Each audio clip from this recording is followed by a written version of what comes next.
Thank you for telling me, and hello, a sleeper.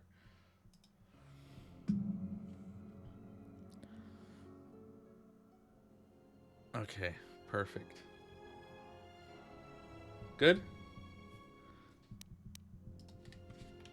Hopefully the game's not too loud.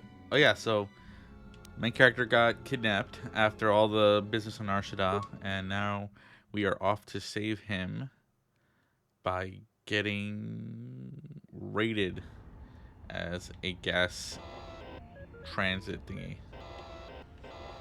Bam. Please enter the warehouse and report to C7E3 for assignment. How are you this today, sleeper? Oh man. Warehouse. The controller's acting crazy.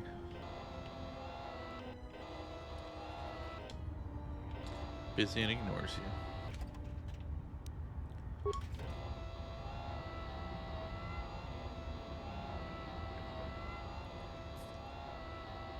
I certainly hope that rude C7 unit didn't send you over here.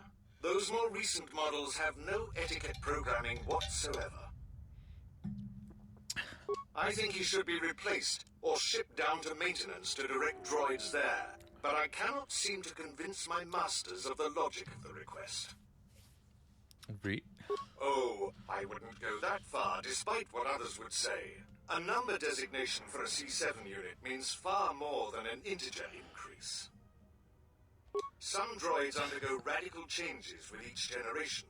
Each numeric jump in sequence can have wide-ranging changes in functionality and temperament. But then, you are a new model yourself. I wouldn't expect you to understand how it feels. Now, was there something I could help you with? D.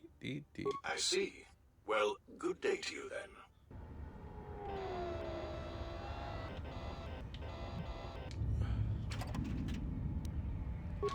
Man, everything about Narshada is so fun. Probably one of my favorite planets in both games. To go to. I do want to get my lightsaber. I am sorry, but only authorized cargo droids are allowed into the warehouse. I cannot permit you to enter due to the sensitive cargo. Sensitive cargo. No. In fact, I do not have you on my list of Codin's acquisitions. How did you get in here? I see. Well, I have no current use for you. I'll assign you to C6E3. He needs the help to make up for his inferior programming. I don't know what it says. If you do not wish to comply with these instructions, good. Now report to C6. C6.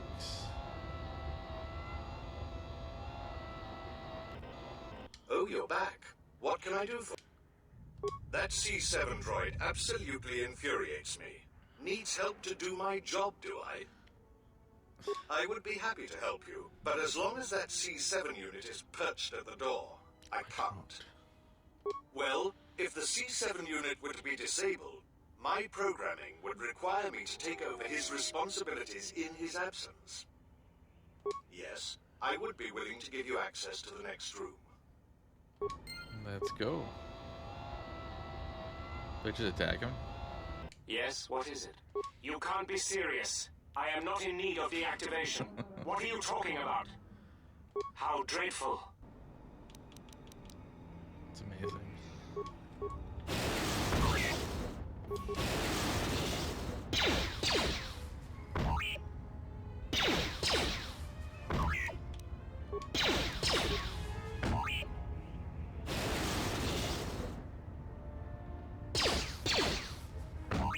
I should have a bunch of droid parts too to switch out.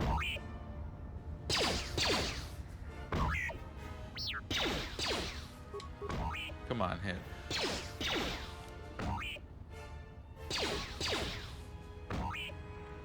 What's all the commotion? Oh, I see. Well, that will show him. Obsolete piece of junk indeed. Yes, of course. I'll get that open right away. It's kind of funny. Just a moment. There. You're welcome. You're welcome.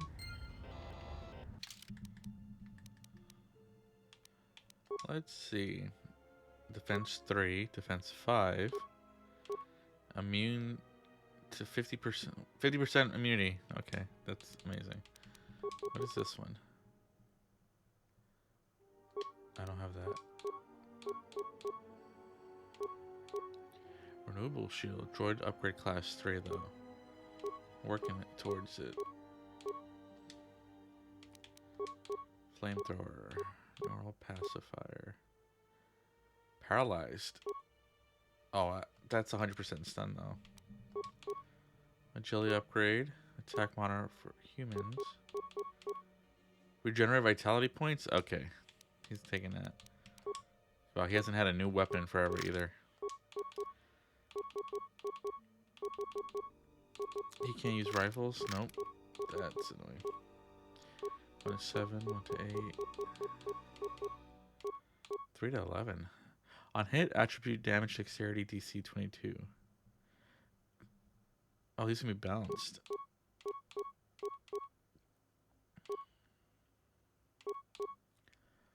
Yeah, he'll have 2 blasters. Not upgradable. I'd like an upgradable one. And this does 1d6 and 1d8 damage, so bam, let's go with that.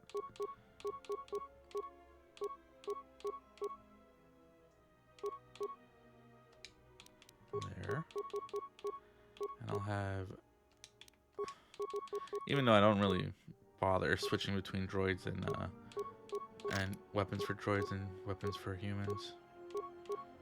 Or people.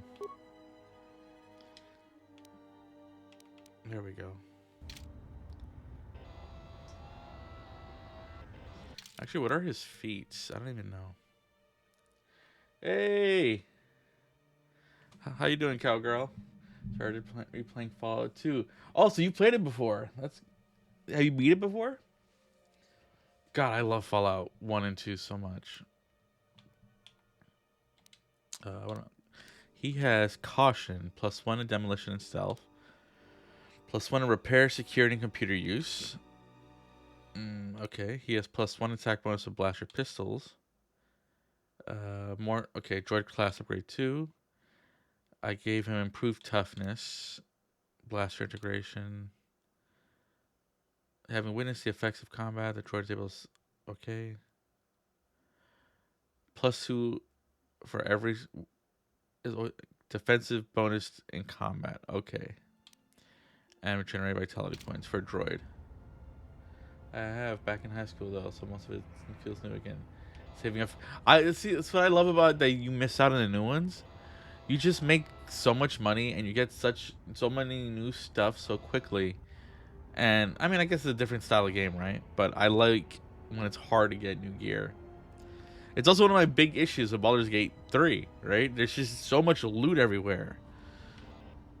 And like, I love Baldur's Gate 1 and 2 where you go hunting down for named pieces of loot. Like, you go fight something dangerous and, oh, look, I got this staff now. And that's not how it is now. That's just Larian style, though. But I'm terribly busy. Unless you're here to help me with the repairs, please let me get on with my work. I'm trying to repair our communications relay. It must be running in time for the next set of transmissions. Daily transmissions are made of the docking schedules in addition to the work records for the warehouse. No, I don't think there's anything strange about that. Now, if you'll excuse me, I need to get back to work.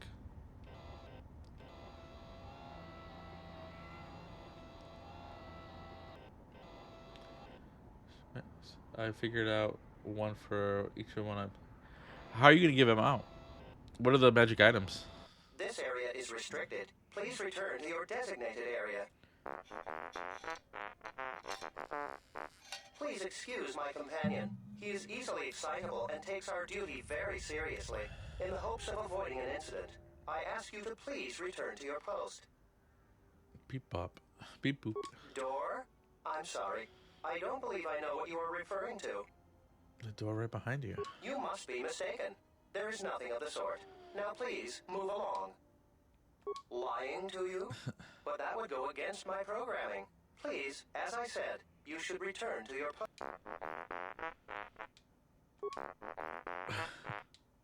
Now, T1N1. He is right about your size. Being touchy about it won't change anything. Really, you're much too sensitive about these things. He's getting mad. Oh my, this is what I was afraid of. You have made him angry. Oh, now he's just straight up shooting him. Okay, I upgraded his stuff. Changed out his gear. Let's see. Can he actually hit? He's just missing everything.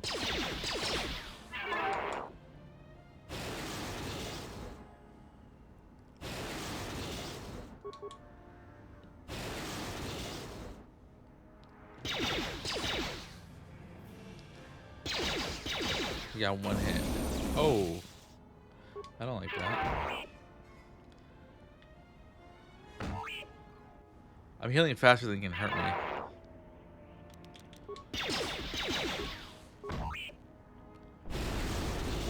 He has a flamethrower though. I don't know what came over my companion. He has always been excitable, but recently he's been like this. There was nothing I could do to stop him, and if I tried to leave, he would threaten me. Now I am free, thanks to you.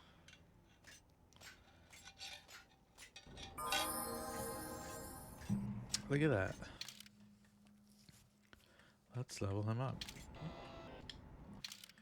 Why can't I move? There we go. Droid upgrade class 3. Demolition is all I really want. You get so many points, I don't even need anything else. Like, who cares about awareness? Was it here? Renewable shield, perfect. Defense bonus 6. This is bonus 5.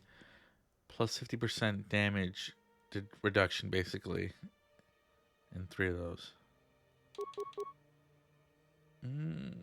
I'll think about it. Oh, look at that. He can get blaster rifle? Oh.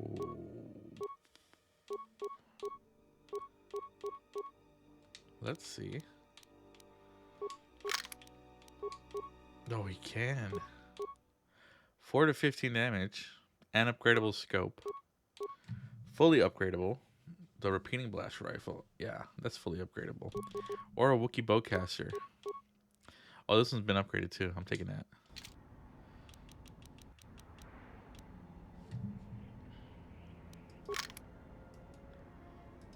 Okay. Once per day, Misty Step boots and a 1d6 extra necrotic damage short sword for the swashbuckler. Wand of Wonder. D100 Wild Magic 2 on cast for the Wild Magic Sorcerer. Breaks your defense plus 2 AC when armored for the Giant Barbarian. And a magic instrument to grant charisma. So bonus. Those sound really powerful for like level 1 people. Just saying. Like really powerful. The Misty Step boots I think is perfect. I think this is just my insight. Don't change anything if you don't want to. I think the wild magic 2 ways to get wild magic like happening can probably be too much. But I mean, then again, they have to actually use the wand, right?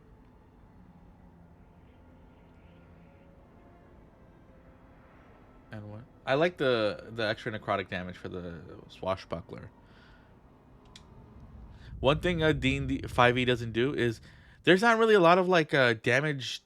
There's damage types, but there's not monsters who have a lot of vulnerabilities or weaknesses to damage stuff. So if you're gonna give a necrotic damage weapon, adding like necrotic weakness to some creatures would be a good way to like, make that feel even better.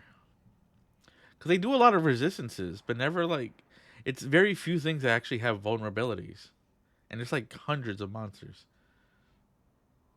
Yeah, go for it. I never understood this puzzle. Never. Oh, I get it.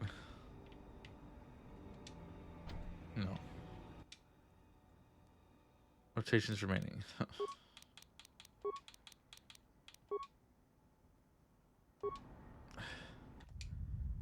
Okay.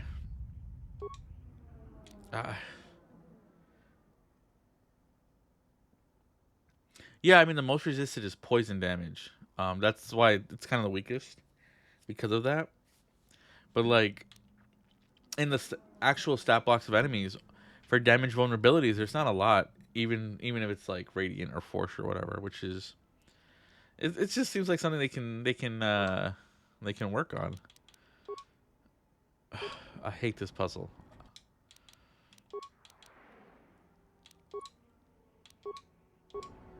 This is one I always like Google because I don't like it, or I just keep guessing. But this is not exciting.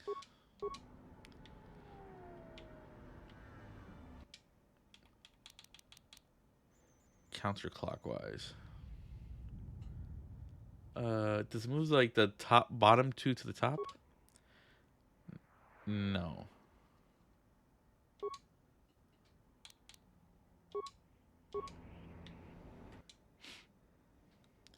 So I want the center ones. I want 1E. How does that work? That wasn't it.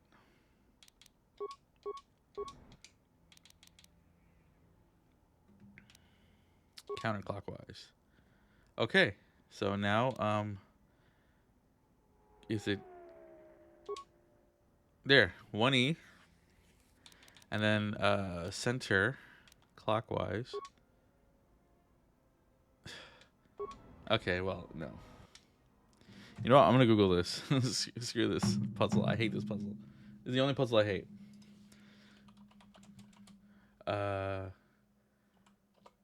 Warehouse puzzle. There we go. Someone right here. Turn the center square counterclockwise, then turn the right square clockwise, and okay, you know I'm gonna copy this. I'm gonna put this in the chat so I don't forget it.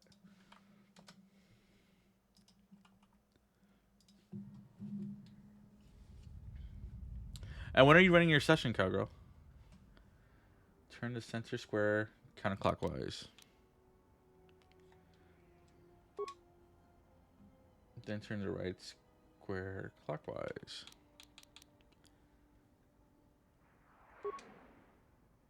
Then turn the left square counterclockwise. There we go. I would never get that. I'm never gonna get that. Oh my, you startled me. What are you doing here?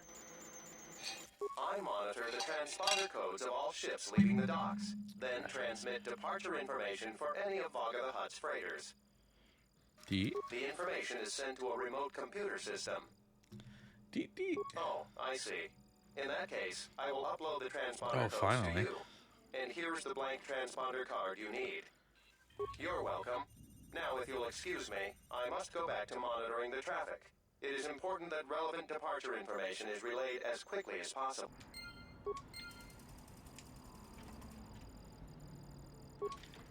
Plasma thrower.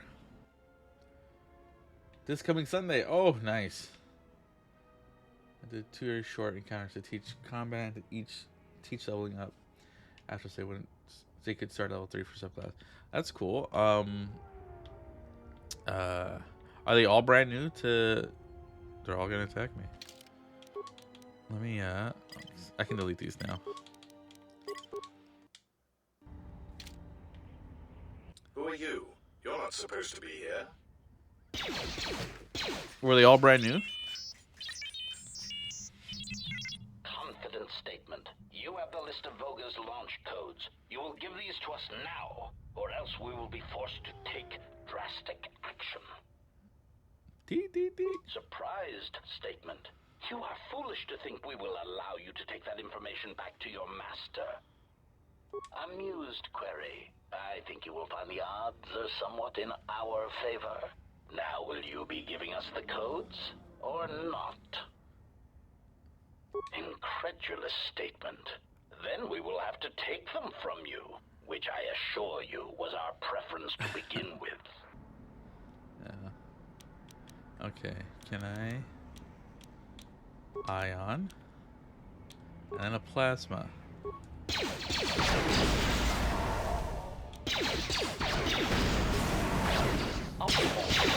Ratio achieved. Oh, you have a blaster pistol now. Got a Wookiee bowcaster. Ratio achieved. There we go. Failing monster. Oh, T3 is a monster now. Failing master. Systems failing master.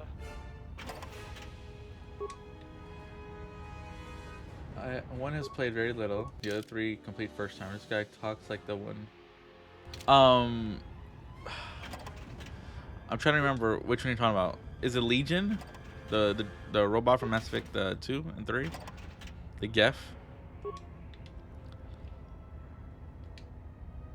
I wouldn't be surprised if it was like based off him because they it was originally created by BioWare, this game, the first one. Wait, where are you going? You are not authorized to leave the warehouse. But this droid here, HK, is much more aggressive and independent than Legion. There you are. What kept you? Yeah, I know there's droids in the warehouse. So what? He says he's got the transponder codes to bogus freighters. One that can be picked up by G0-To. We could go to the repair shop by the landing pad to overhaul the Ebonhawk's codes. From there, we should make a nice target for G0-To. You're hunting G0-To, you will fail. You are chasing ghosts. Oh, she's just shut him up. I will accompany you. Help you. Yeah, right. You're the one who wanted to sell him to G0-To in the first place. I will not rest until your Jedi is found. Upon this, I swear. Henhar has joined the party. Recruit Henhar. Achievement. You're very sure they came in here? Then go in and find out. But pay me my credits first. Yes. Shoot him. Well, that's what you get.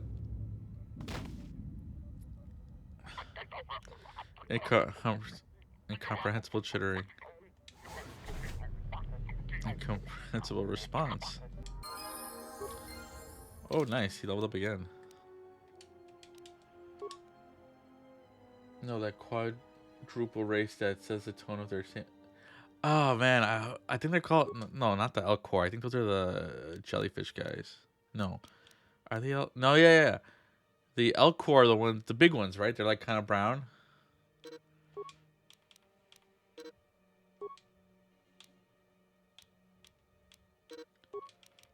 Wait, well, let me level up Demolition. Huh.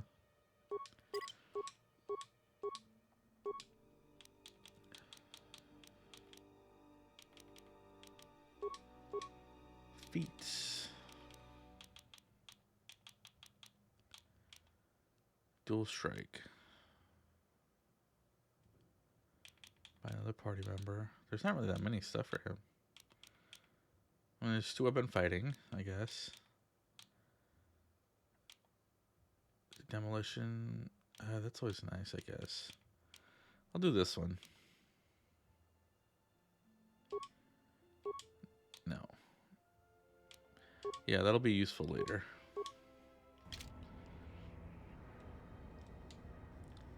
But yeah, this guy's a monster. I like him. I do want Kreia with me, though, because it's just going to have a force sensitive. Or Visas.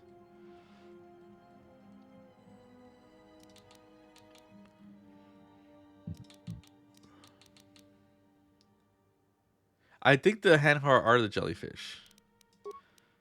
If they're the brown ones, I think they're Elcor. I gotta Google this now. Let's see.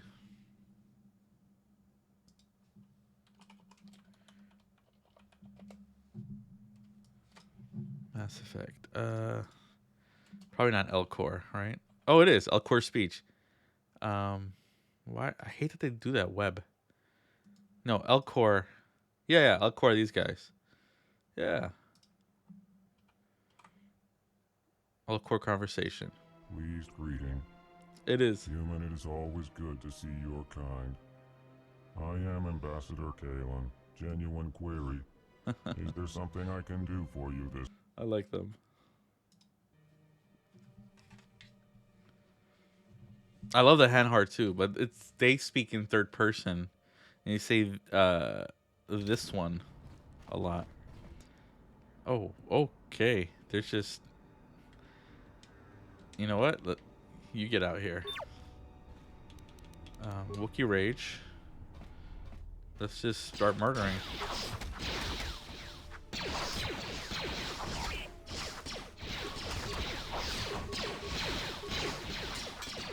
He's just gonna start doing like a ton of damage now. Ooh, okay. God, that was like over 80 damage there.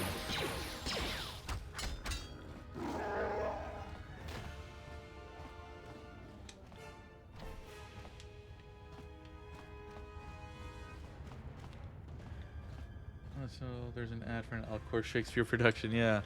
And in Mass Effect 2, there's an ad for Blasto the jellyfish, which I love. And apparently, a porn star, Hanhar, who uses all 6 tentacles. It's just funny.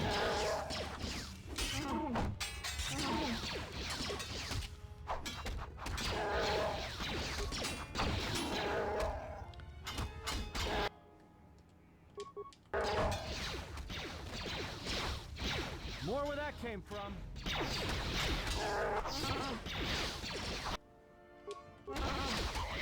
Look at this. So much damage. He can just auto attack with a death.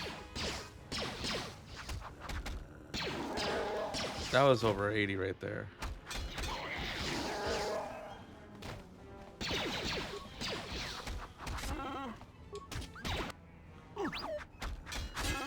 Oh, they're taking down Atten.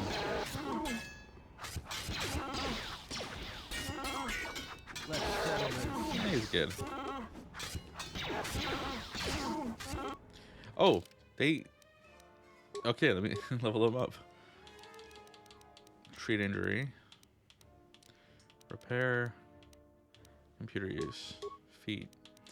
Okay, he has that. I want Master Flurry for him. Because then the last one has no penalties, and that's just amazing. Okay. There we go. I was just ignoring their health the whole time. Oh, he's getting hurt. More where that came from.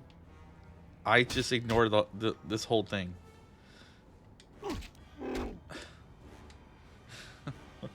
Oh, I'm so mad. I should have saved.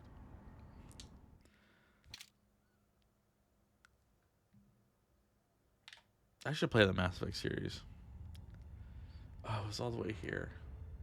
Who are you? You're not supposed to be here.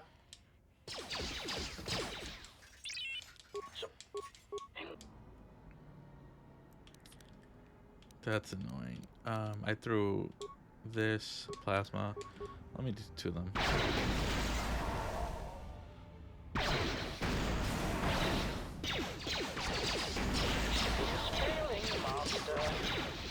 You got your bowcaster. Systems failing, Master. Systems failing, Master.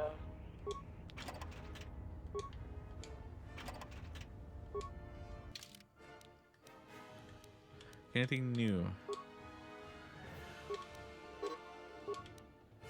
Yeah, he's good.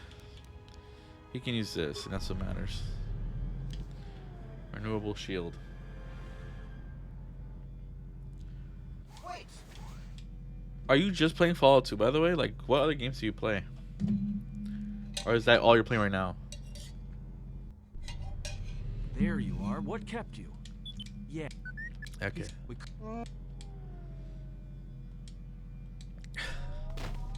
Can I at least bring her? One Yeah. force screen would have just destroyed so many people. Look.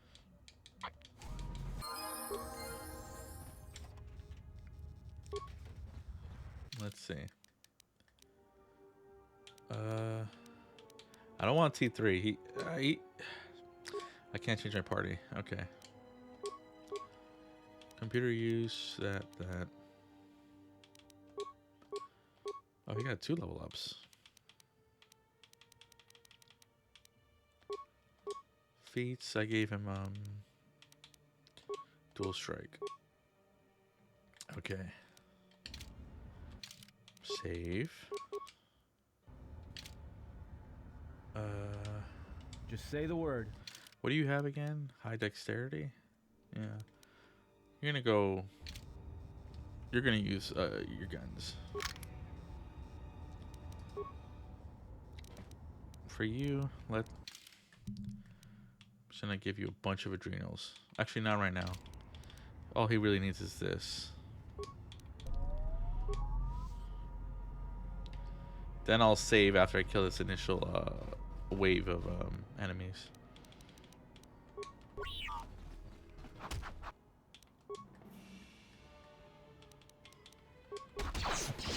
Everyone down!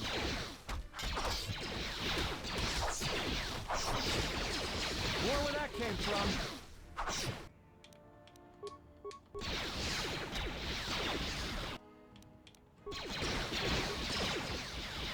More where that came from.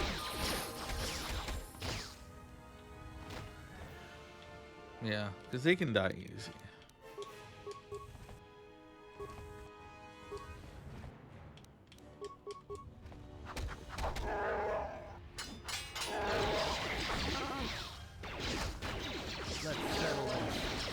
Those are Duros who are hard.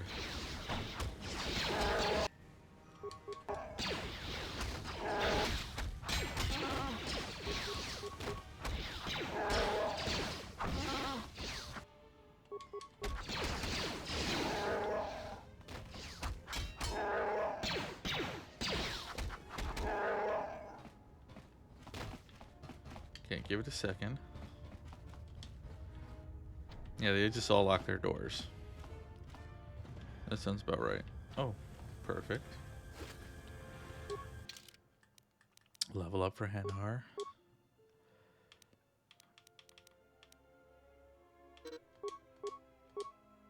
He's got that.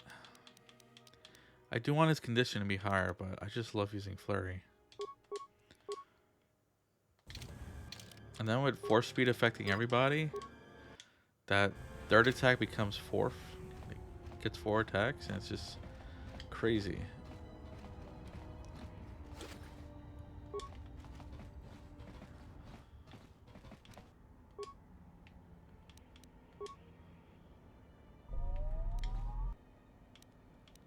Well, let's take out the little guys first.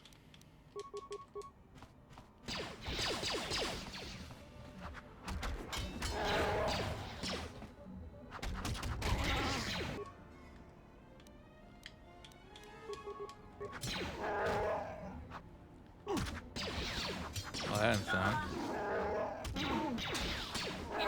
Perfect. Yeah, look at that. Much better. Even the odds. He's got a lot of stuff. Okay. Just say the word. You interrupting me for a reason? I have a lot of work to... Lot of work to do. We're probably gonna fight our way out of here, aren't we? Yep, there's more there. Oh, he's also hurt too. I'll just save. Let's see how bad they are.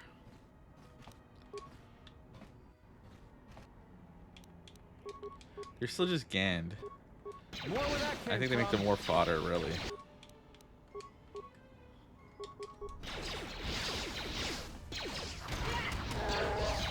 Oh, not these?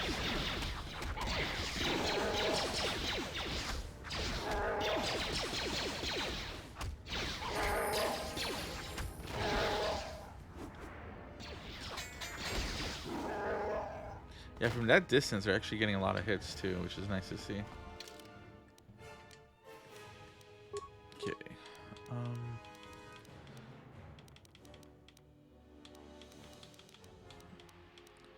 You can get repair now? Oh wait. I was looking at Persuade, thinking it was that. Treat injury.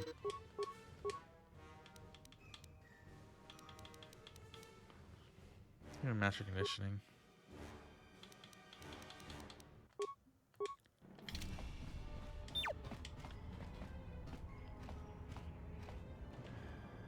More. Time to even the odds.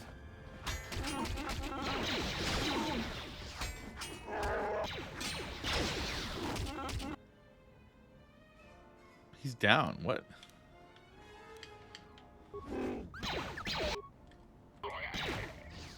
Okay.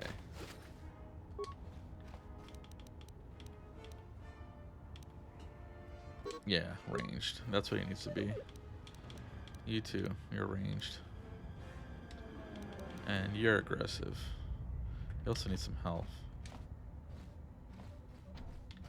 Ugh, I gotta use a bunch of med packs on him, don't I?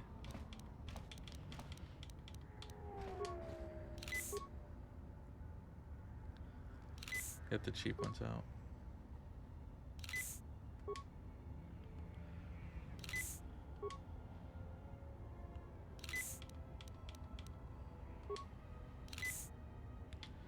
There we go. Save here. I'll activate this.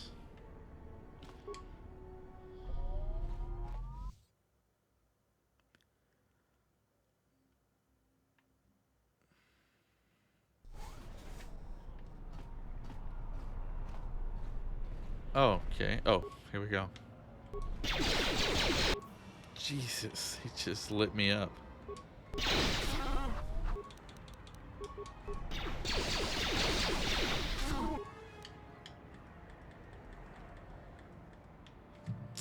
Right in front of you.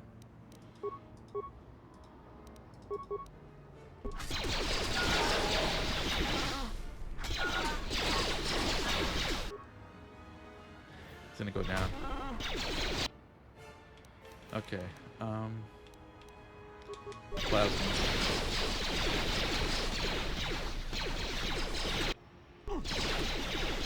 Oh, good thing I saved.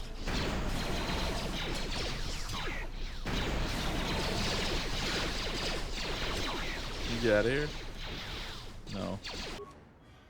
You're just stuck. And you're gonna die. Energy shield. I hear you.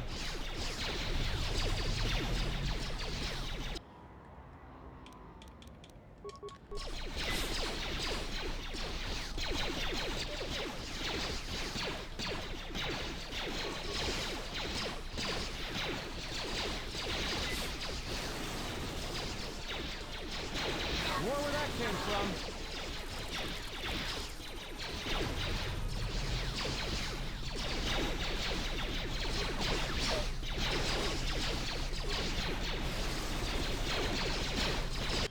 You let him go.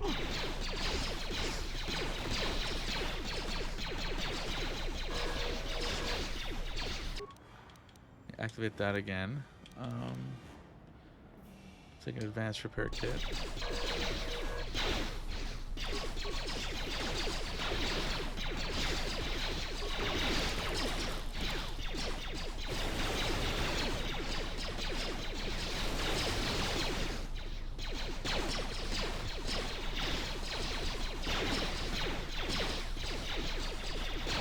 More where that came from. Yeah, I think this is the most I've ever seen guns be effective. Blaster pistols. Time to even the odds.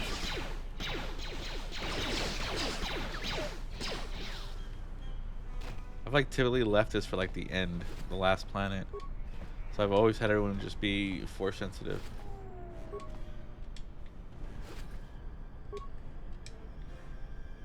Hanhar, you let me down.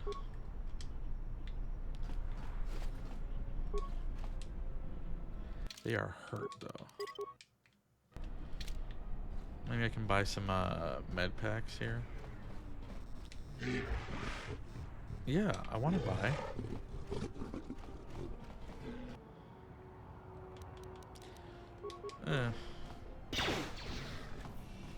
More where that came from.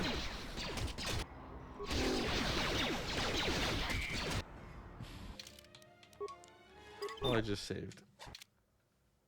Hannahart just gave up now.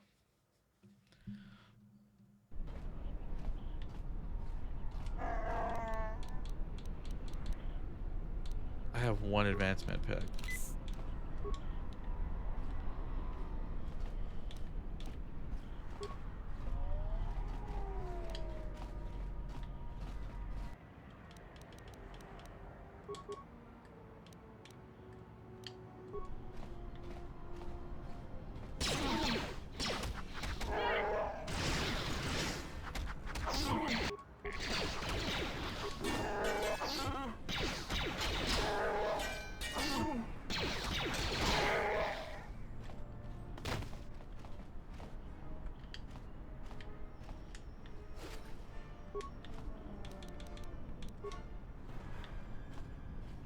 Keep that active.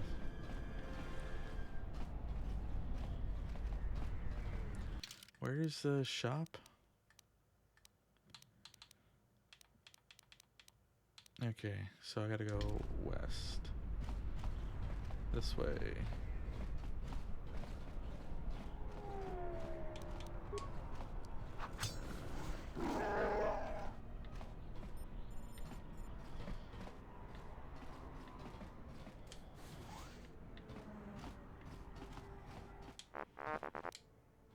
Good to see you made it back all right. Okay. I guess Anne who's talking. Garage.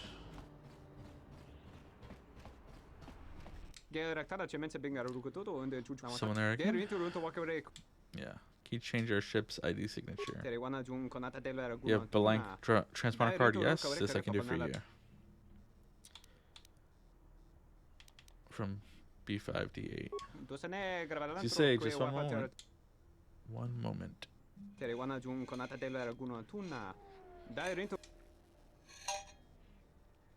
The Yemen Hawk will be intercepted by G0-TO's yacht. 2 party members will board it to save Chromie. Who's the first person you want to send? I mean, visas. And I could send Anne. I need someone who can do computer stuff. Or Beodur's nice. He can do everything too. I'll send Beodur. I like having someone for this mechanical checks.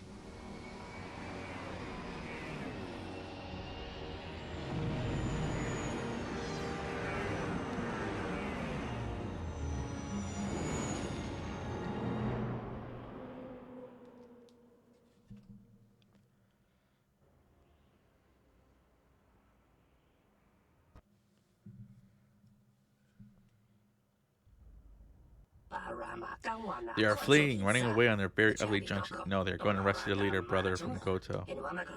That means they have a way to reach him. All that ship. Those space traffic around Arshada should hide your pursuit.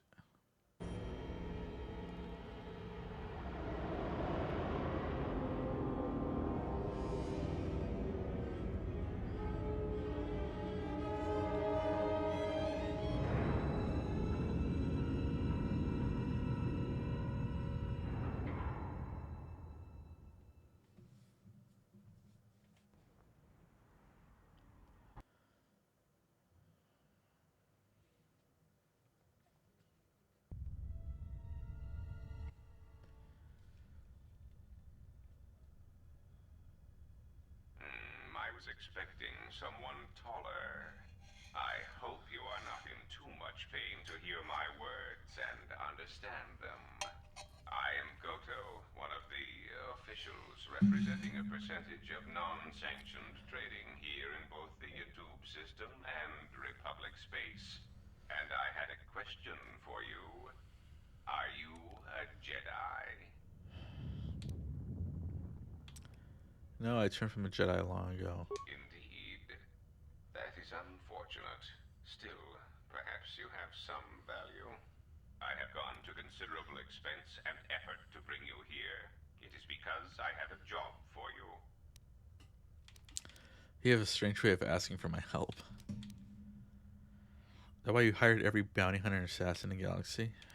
Assassins? No. Some of the bounty hunters on Nar Shaddaa, however, have chosen to interpret my commands in a manner not of my choosing. You are no value to me, dead. If you were a Jedi, they could not kill you anyway. If they could, then you were useless to me. There is something important to me I need protected. The Republic, it is broken. What happened on Paragus has set in motion events that I can no longer control. Not to be melodramatic, but I fear it has broken the galaxy irrevocably. This has occupied much of my attention, and there seems to be no predictable way to resolve the situation. You chased me all over the galaxy to ask me to save it? In one standard month, the Republic will collapse. Not due to war or secession, but because it lacks the infrastructure to support itself. It is unknown to all but a few, but the Republic lost the Jedi Civil War. At the time of their defeat, the Republic was on the brink of collapse.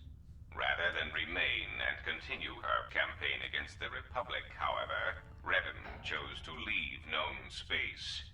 A frustrating turn of events, as a rallying figurehead could have done much to restore order. I still don't understand why you brought me here. There is something moving in the galaxy that lies beyond the ability of my instruments to detect or predict. I believe it to be a legacy of the Sith, but I have been unable to determine the source. Whatever this presence is, it is staging strikes at key figures throughout the Republic, and through some unknown means, it is causing the destruction of worlds. Qatar, Amiraluka world in the Mid-Rim was one such place. I have reason to suspect there was a gathering of Jedi on that world when it was rendered lifeless. I cannot find any pattern in these attacks, and it is a source of frustration to me. There is some clue, however, that perhaps the Jedi are linked to these attacks, or that the targets are significant in some way I have yet to discover. Well, you're out of luck because I'm not going to help you. I don't care what happens to the Republic, let it fall to the Sith. You misunderstand me. I do not wish to stop the Sith any more than I wish to stop the Jedi. It is simply important to me that the infighting amongst these Jedi religious branches be resolved so the galaxy may be put back together. I do not care which one triumphs. I only want the universe to settle down for a while, catch its breath. All these constant crises are getting somewhat repetitive. Why do you care about the Republic? But you're a member of the Exchange, what does it matter? You could say I am something of a patriot. Although I was unable to serve during the troubles with the Mandalorians or against the aggressors known as Malak and Revan, I am able and willing to serve now. The problem is I can find no side to choose. Both are hidden from me as they seem to be hiding from each other. Irritating. It is like a Dejaric board where neither player can see the other, nor see all the pieces. It is not a fair game, an equitable game. So maybe you should try Pazak. Pazak bores me. I often suspect my opponent of cheating. I prefer predictable games, such as galactic economics. I don't care for the Republic. The Republic deserves to die and has been too long suffering as it is. If you care nothing for the Republic, perhaps finding the source of these Sith and resolving the situation would be to our mutual benefit. There is no margin for error when I say that these Sith seek to murder you and all Jedi everywhere. They have been quite efficient. And when they dispose of you, there will be nothing left to stop them, and the galaxy will fall under their influence. I have no intention of stopping the Sith. There are others who can handle this. You misunderstand. I merely wished the situation resolved. If the Sith are the more capable of both parties, then it is only logical that they fill the vacuum the Jedi and the Senate cannot. I am a businessman. The Republic needs stability to survive, prosper, and grow. Whether it is led by the Sith or supported by the Jedi is of no consequence to me. What is that alarm? It is the proximity alarm. We are under attack. Somehow your allies have found you. Unexpected. You will remain here under guard. I must see to the defense of my ship. Announcement. Yo, We Velvet. seek to make G0-TO aware How you of our doing? services, allowing us to facilitate communication and terminate hostilities in the galaxy. If that means blowing up planets, slaughtering entire species, or allying ourselves with the Sith, then that is I the love logical HK choice. so much. Our predecessor would never understand our directives. He was slow, weak, and his vocabulary was prone to static. Whew. Good, getting some chores done before I teach some. Oh, nice. Today? How are they? I only have 2 people. Are you serious? Just 2 people? I don't like this. That I feel weak.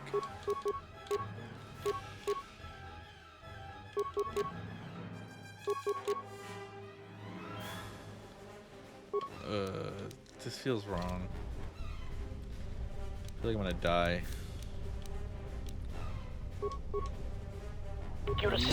Oh, at least, oh, she's already gonna die. Look at her.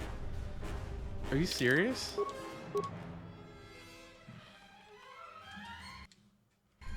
Ratio achieved.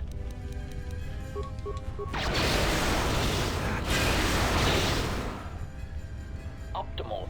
No, you're not getting in there. Accuracy ratio achieved. Good job.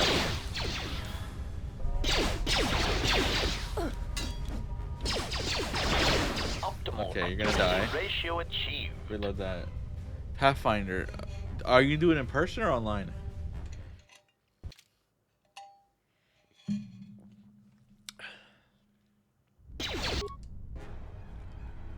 Okay.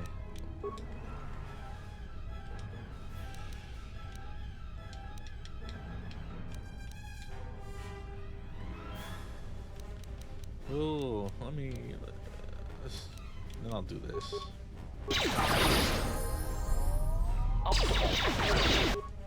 Pieces, you get back too. What are you doing? Ratio achieved.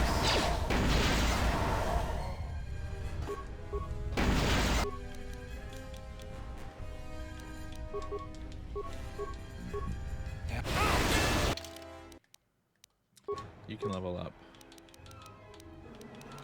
And this will heal you at least. Stealth.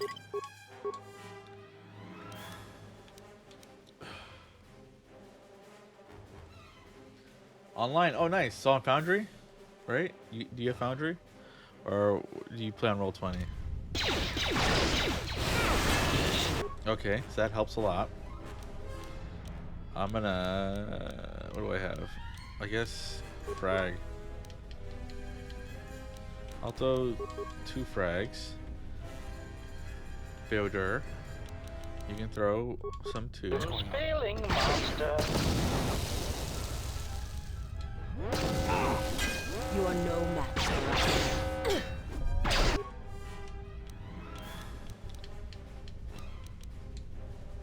My life is yours. Okay, so force fighting.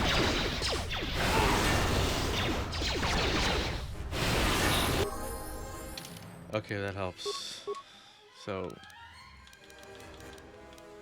she can have. Oh, she has that. Look at that. Security. Nope. Computer use.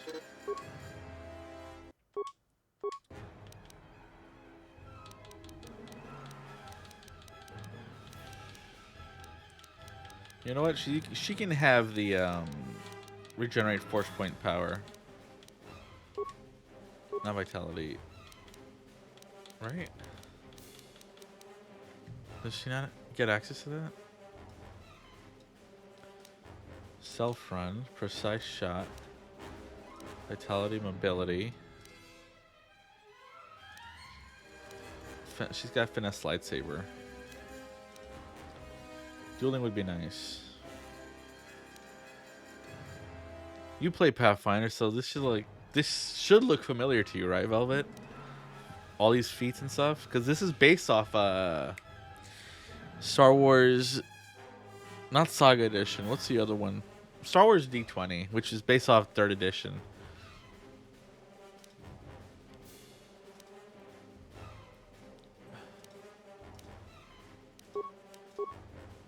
Powers. She has that. Oh, perfect. She needs that. It's not the same, though. No, I know it's not the same, but like, you know, Pathfinder comes from Pathfinder First, which is based off D&D 3rd edition, 3.5. Like, they all have that same early DNA.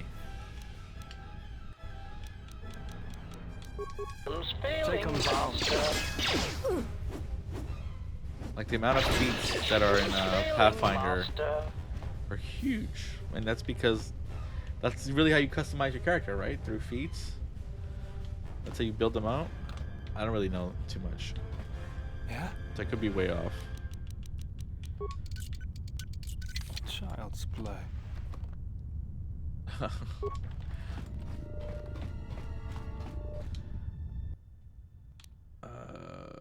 Computer use.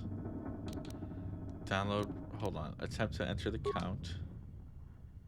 Enter the count to obtain full access. What? Oh. Download program overload has been downloaded. Slice the computer 0. Upgrade droid combat algorithms. I don't like that. Summary audience chamber consists of 8 powerful turrets. Yeah. That didn't do anything. Exterior defense. A dozen powerful turrets. I don't like that. There we go. Nope, nothing.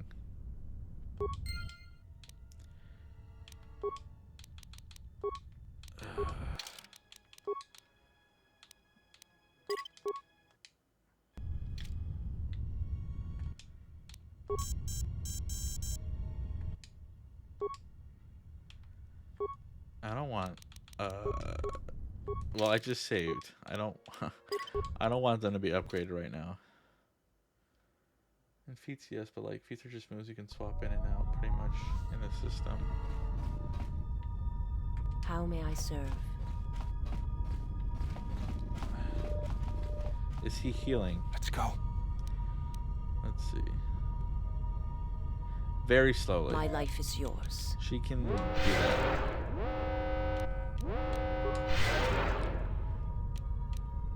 Okay.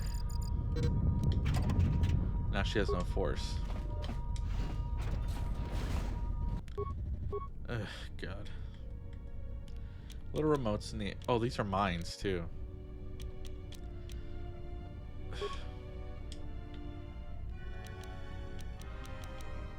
You know what?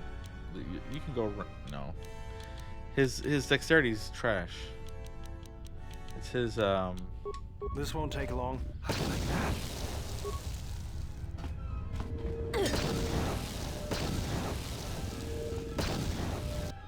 That's mine. Yeah. That's what I expected.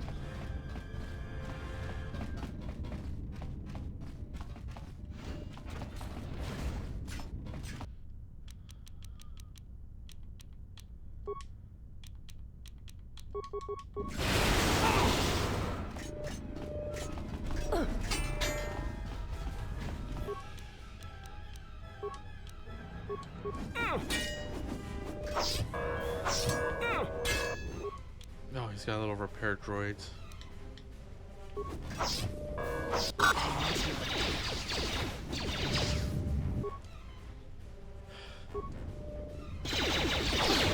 This is not gonna be fun.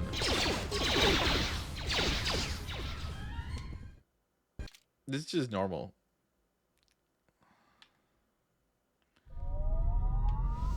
Why can't I get a third person?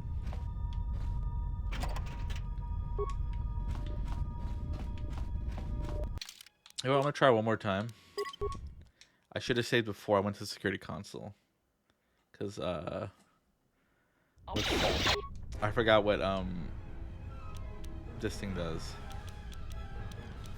Ion.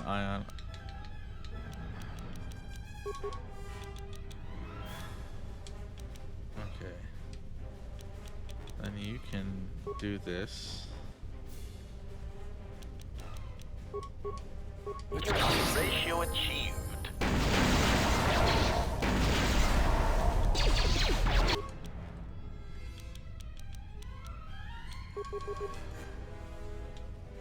What's going on? Level you up again.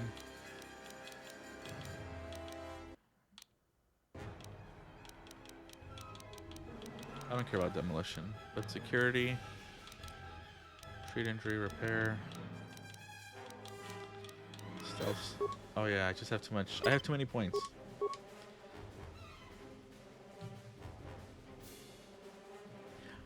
What are you teaching them with? Do you do the beginner box? Like, how fast is the beginner box? I own the beginner box on Foundry during the Humble Bundle thing that happened last year.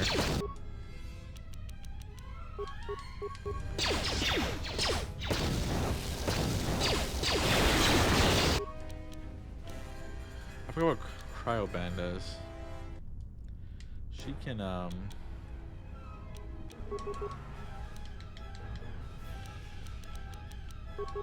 My life is yours. Accuracy.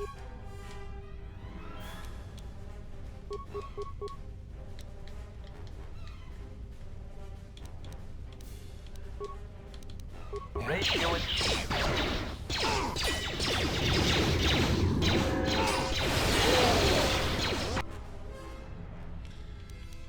oh my god, that's so tough. And now she is gonna die. Ratio achieved. Yeah, so it's like, for me, that'd probably be like 2 or 3 sessions. Like I can do the Lost Mines of Phandelver in like 4, 6 at the most, probably. But I love Lost Mines of Phandelver. Such a great start.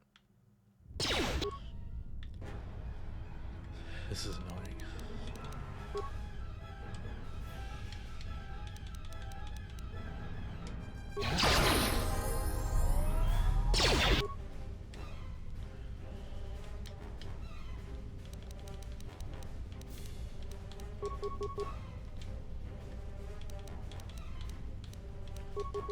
Yeah?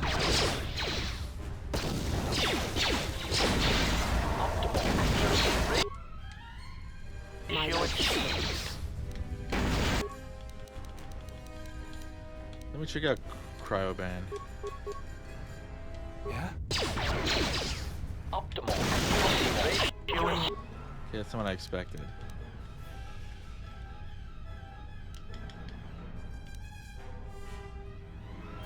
Oh, he just straight up died. Ratio achieved. Accuracy ratio achieved. Is that gonna affect them? Poison won't affect them. Okay.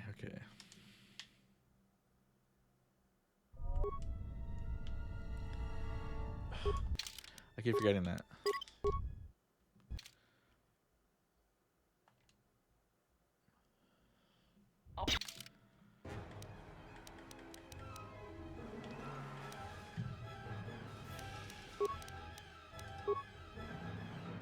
I don't. I don't have any. What do you call it? Health kits either.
The honor is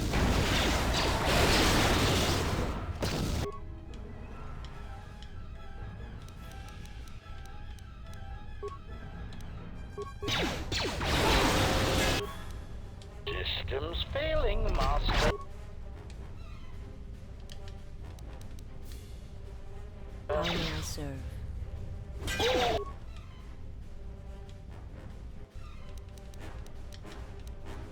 She has force points. Let's get this over with. Systems failing, Master. Here we go, finally. Weeks before they started campaigning, that we all will be. Well, that's nice. How long do you aim for a campaign? Like, for Cyberpunk, at this point, I don't really have like a idea where I want to end it. I just like, I like to do it more sandbox, and then when something big happens that's like feels campaign defining, that's usually when I decide, oh, we're good. We can end here.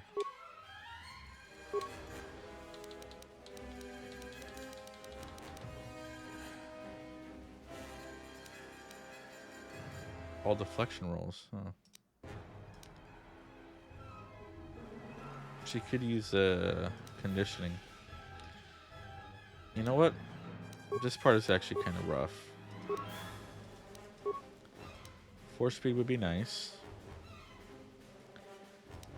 This power gives a Jedi the ability to deflect range attacks without a lightsaber. Unlike the Force, the Jedi can also reflect these at enemies. Extras, yeah. Taking that. More accuracy ratio Let's get this over with. Systems failing, Master. Jesus, that's rough. What's going on? Hey, Sia, how you doing? I am. This part is really tough. I had to like reload like 6 times already. I'm about to cheat for this part too. I am not gonna screw this part. Return to me menu. What was it? Attempt to enter the count. I pretty much yeah, because I like for, but I feel like it's easier for me for fantasy. It's just like I want kill enemy. I don't know. It's like, oh, there's a big evil to you can do. The count code. What is the code? Binary code. It's based on the number of enemies you killed. Are you sure? It even says the number as you kill them. Oh, they do. Let's see. It changes each time.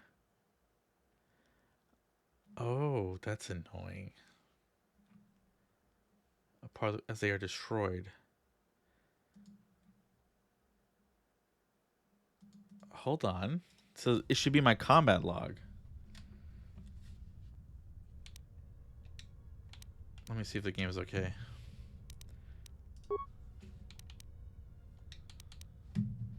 Log out. Okay, good. What time is Dorker doing Cyberpunk? By the way. See ya.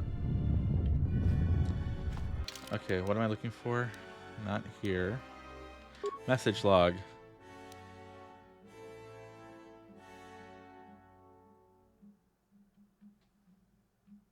They don't say it. HK50. Bam, bam, bam. Feedback. Combat.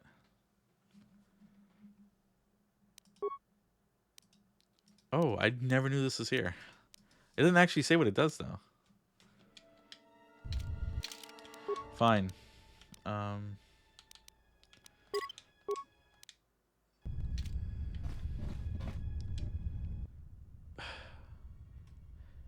obtain full access. Apparently it's a binary code. Based on your kills?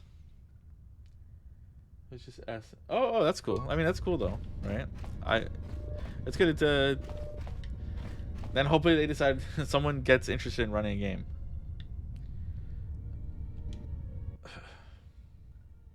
Okay, jumping into a bunch of editing work right now. How are you? Get all you need to play. I love this game. So this part right here, I was just on the planet Nar Shaddaa, where there's a bunch of bounty hunters and stuff, and they all want to collect the bounty on the Jedi, which your main character is. They all believe they're a Jedi. So right now they've been kidnapped, and they're on a ship in outside of Nar Shaddaa, the planet. They're in the space around it, and we're heading out there we're on the ship now to free my character.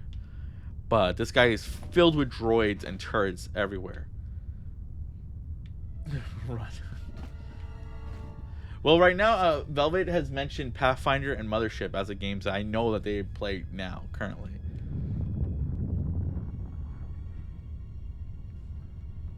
The DM for me from the games we are all are gonna be players gonna play as well. Oh, that's cool too. 9 Pacific. Okay, that's cool. I'm gonna finish this area before that she gets on. Cause I want to see her play it. Yeah, screw this. I'm cheating. Can I? Oh, perfect. I'll do this. Oh, it does appear there. Is there a browser? I forgot how to open I never ever use this. What browser? There we go. KOTOR 2. Go to the count.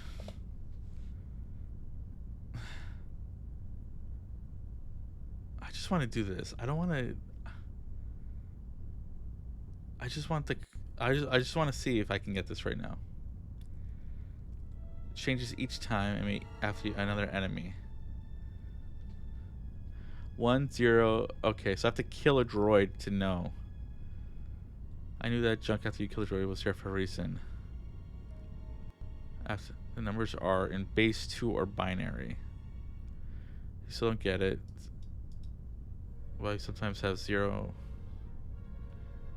Oh, I mean, I know that. Yeah. Okay.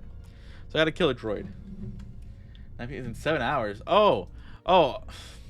Right. I was thinking, because I think you said 6 o'clock my time yesterday, and that's just stuck in my head. Okay, so I'm just gonna separate these two. Let him get blown up. Just go.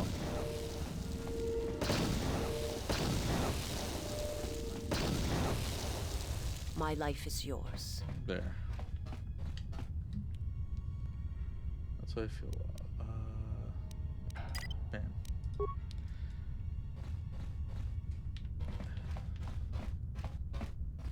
Velvet, have you seen X-Men 97?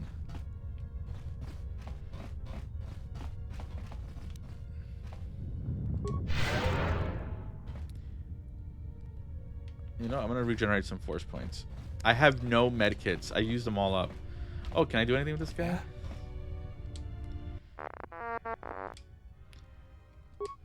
You're able to download a program called Shutdown. Okay. I'm gonna just save after every little thing. Recruit them. Yeah, no. It's really good. People should watch it. Download defense program overload. Slice the computer. Full access granted. Oh, okay. Never mind. Why was I trying to do this before? Audience chamber. Camera. God. You see, look, Sia. I have 2 people against, what was that, 6 turrets and 2 droids.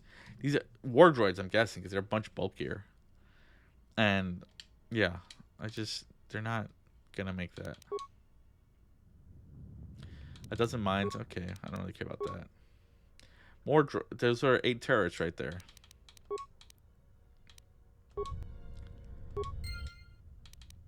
Defense summary. Yeah. Okay. I'm just gonna save again. I will run any game if you give me the time. Actively, I ran for 5th edition, Pathfinder 2e, Forbidden Lands, Simbora, Mothership, Liminal Horror, Tales from the Loop. Oh yeah, Tales from the Loop. I ran a little one for Shadowrun. Which edition of Shadowrun? I've tried reading. I tried reading the latest one, right? And I didn't. I just put it down after like getting through like 30 pages. I don't know what Salvage Union is. I know Lancer. Lancer's too. I don't really like crunchy systems. I don't like where you need a rule for everything either. Cult I've heard a lot about. I like what do I like? I don't know. I guess I prefer less rules. Just enough rules for enough crunch to make campaign play easier. Because if there's not enough rules, I feel like I told you before, like I think Kids on Bikes is probably too little rules for me to run something long term.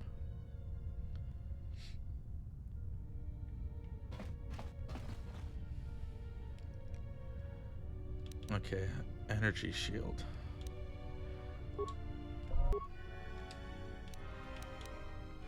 My life is yours. What's going on?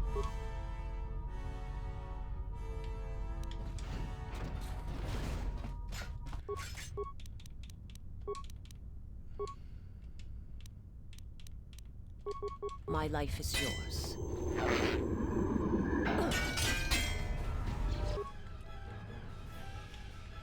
Come on, you can get those over there.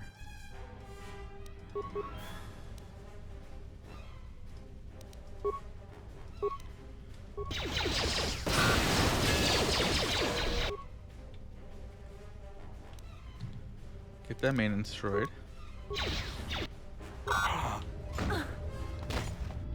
Oh god. See, they're just bringing everyone down. Concussion grenade, no.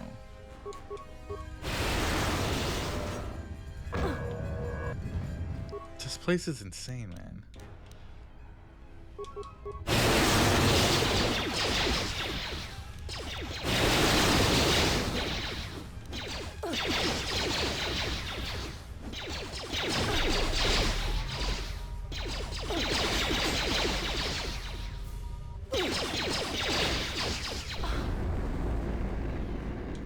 She's just being burned alive. Yeah, I wish I had more rules improved on that. Okay. When I look at the core of my eyes glaze. Also here if you DM if the rules are not well. DM what? What do you mean, Velvet? Which system? Salvage Union?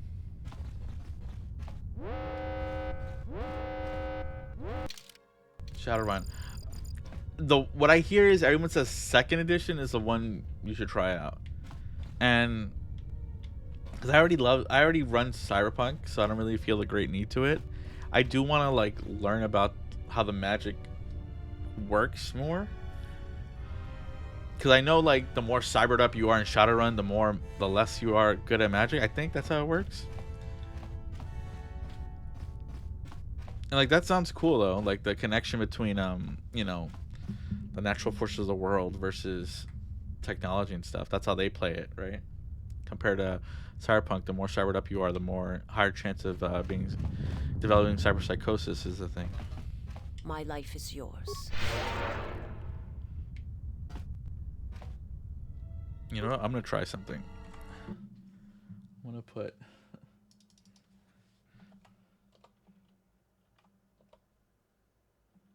GM.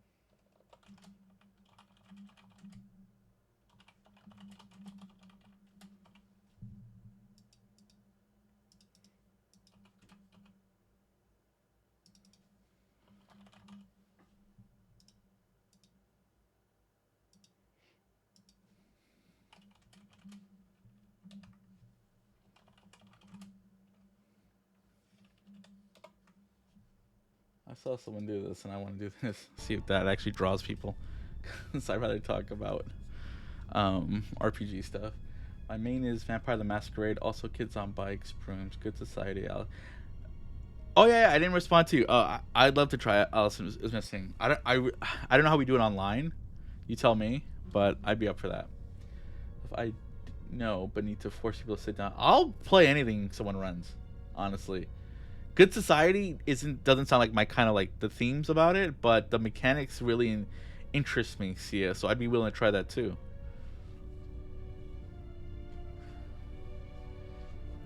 And like I have Mula and you, and I have like Rachel and Nate and stuff who are always willing to play whatever I put in front of them. So that's perfect. You pushed my. I just really want to test out Foundry with the new D&D update, and they just did another big update for Foundry V12, which just came out this weekend. This weekend? Yeah, it came out like Friday or Saturday, and so like I really need to test it out, and the best way for me to do that is doing like a few sessions.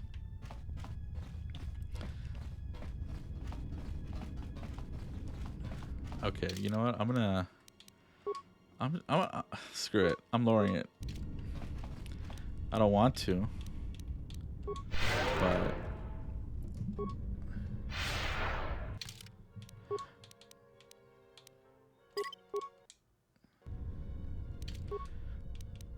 would you want to try a one shot for Tales from the Loop, Sia?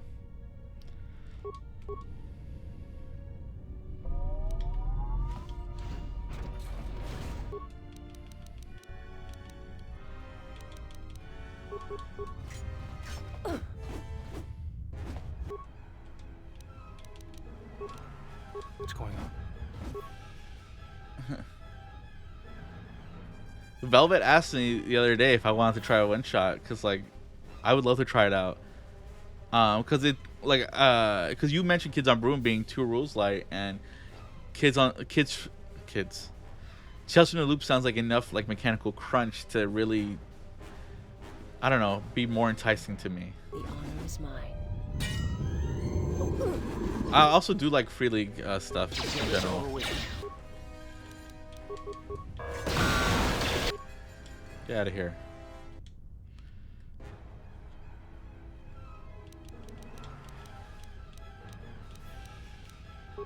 My life is yours.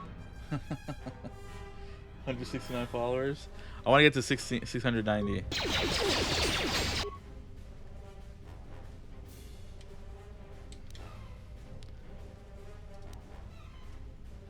Can you target that one? My life is yours. Oh, he's dead again. Oh, God. They're so tough, man. Okay. We'll take some drugs. Hyper alacrity.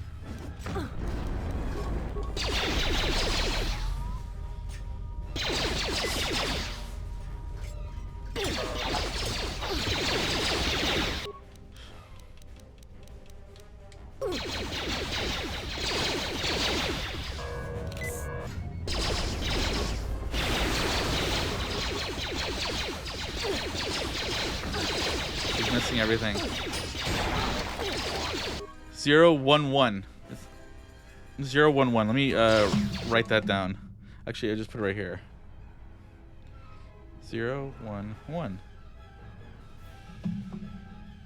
you reach 6, you're gonna reach a ligma beyond ligma.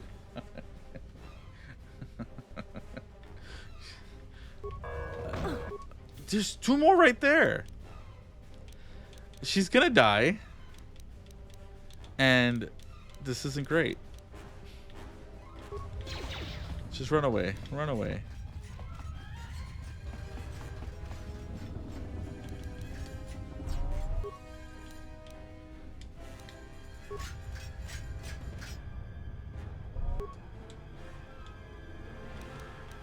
Can you kill this guy? The honor is mine. 011 or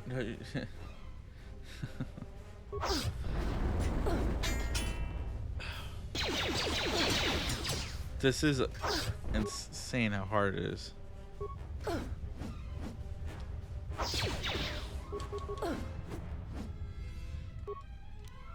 I have no way to heal myself. She has no force points for anything.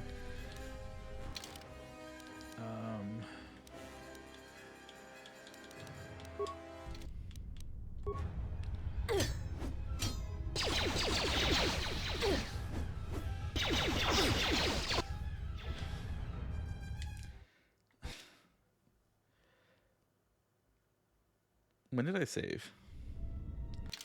Load. Okay, I can still choose different people here. Maybe I should take Hanhar, because I'm gonna try that. I'm gonna take Hanhar.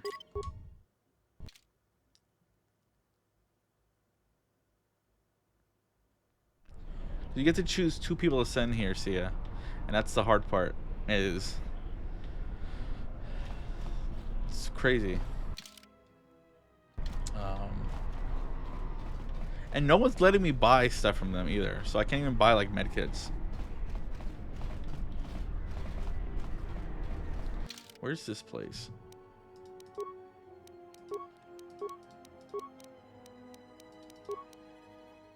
I gotta go. Okay.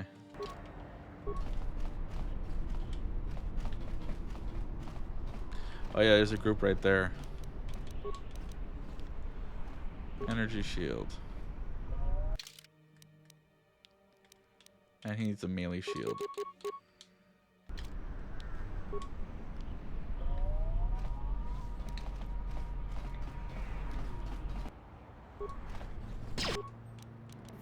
Okay. So even at low health, this guy can just murder everything.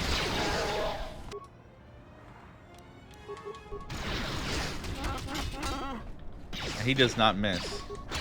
More where that came from. Like, he died, but he's gonna kill everything. I anyway. heard more where that came from.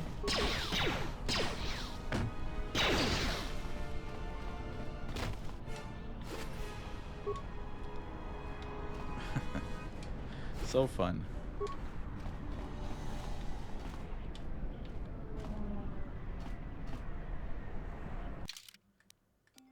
Anna Aguilera. Why are you calling me?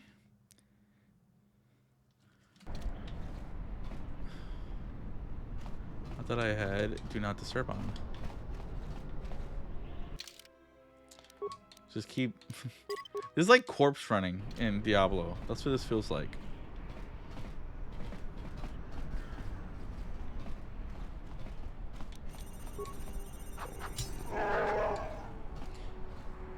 See, I can't remember. Do you like Star Wars? Like, would you play a Star Wars RPG game?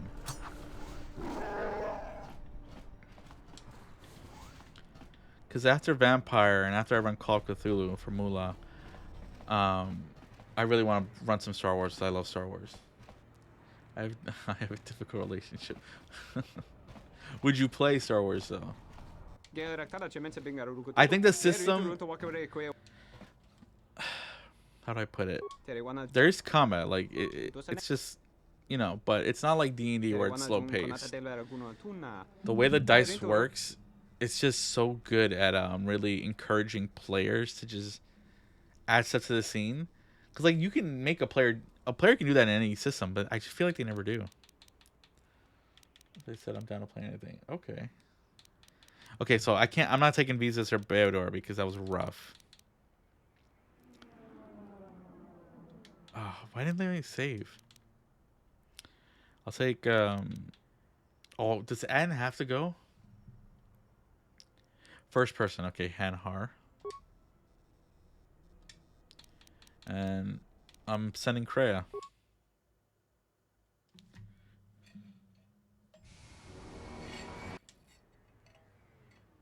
It was a little video. But there was a big update on Foundry. Like, they just released version 12 of Foundry, so everything is being updated right now. I already seen this. Okay. Let's see how this goes. You know, I'll let this play out. Because this is a really cool part. Yeah, and Velvet. I was expecting someone taller. I hope you are not in too much pain to hear my words and understand them. I am Goto, one of the officials You haven't updated, have representing a you? percentage of non-sanctioned trading here in both the YouTube system and Republic space. And I had a question for you. Are you a Jedi? No, I have no ties to the Order. Oh, they actually released like this is the first year they started gathering data on people what they're playing. Cyberpunk is the seventh most downloaded system, but it's the sixth most played. Call of Cthulhu is like third or fourth, which I thought was surprising. Call of Cthulhu was Vampire up there. Vampire was up there for sure. You know what? I want to see it now. Foundry.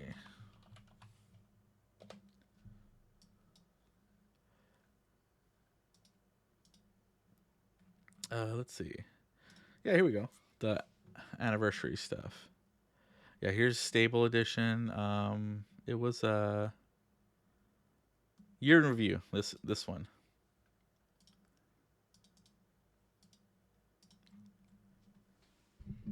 So yeah, they had big changes, right? They have some stuff. Honestly, the stuff that they add excites other people. I don't really care. That's not what I want to see. I mean the new languages are cool. Team expansion, okay, but they do stuff like they want like automatic traps and stuff. I don't really like a lot of automation in Foundry. I like because I want it to feel as close to the table. And if you have a lot of automation, I think that takes away from it. Because I also like to play in person, and if I have too much automation, it makes it playing, switching a game going from in person to online, and losing that automation just makes it that much harder for people to like really switch back and forth. Okay, most installed systems. D&D obviously 66%. Pathfinder second at 33, which leaves really almost nothing for everyone else. Call of Cthulhu is third. Pathfinder first edition is fifth. Starfinder. I don't like Starfinder at all. I hate the setting so much. It just feels like fantasy in space, which it's not for me. Cyberpunk Red is seventh. Star Wars FFG is 10th. Okay, Vampire is 11th here. Most played is obviously D&D and then Pathfinder second. Cyberpunk Red is sixth most played. Call of Cthulhu is seventh most played. Star Wars is 11th. Vampire is 14th most played. So like it's gone up, right? Because like it's just and this Tormenta 20. This is a I think it's a Brazilian system or I think it's Brazilian. So it's only like in Portuguese. I don't know if it's in English now. Let me see. Yeah, it's Brazilian. And English release on 20 roll 20. Oh, here we go. I don't know anything about it. I'm guessing it's fantasy. It's a D20 system. But it's cool. They're finally collecting this kind of information. And Free League is one of like the biggest publishers on there. Yeah, Powered by the Apocalypse. And Powered by the, I think it's just, is it, I don't know if it's just Powered by the Apocalypse itself.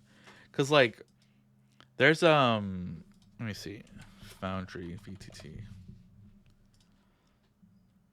It's probably just the first edition. Because there's also all the different like clones of it, right? Avatar is Powered by the Apocalypse. City of Mist is Powered by the Apocalypse, but they're their own system. Shadowrun 5th edition is 18th. Forbidden Lands is 21. Oh yeah. So Free League is one of like the biggest publishers on Foundry, but I'm surprised that it doesn't really translate. I guess it does translate into because like Alien RPG is 17th. That's huge, I think. What else is here? Is Forbidden Lands here? Forbidden Lands is 20. I have Old School Essentials. I bought it. World of Darkness 20th edition. There's Blades in the Dark. Lancer is 24th. Yeah, and let's see. I'm also surprised not 100% of people do not download Dice So Nice.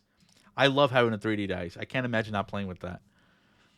Which is insane to me. Oh yeah, but yeah, the Kingmaker stuff is cool. I wish I liked that Pathfinder enough more to learn it. But now they're also making their own RPG, which It's gonna be. It's meant to be played in Foundry, so to leverage the system, but that doesn't interest me at all. No, I mean Star Wars doesn't have official Foundry. Cyberpunk doesn't have official Foundry either, right? I don't know what's like the homebrew, like what is legally allowed for Vampire to be reproduced, because like Cyberpunk doesn't have official support, but they legally allow you to reproduce all the rules and mechanics, but you can't, and all the items too, right? You can't reproduce NPC stats or the descriptions of anything.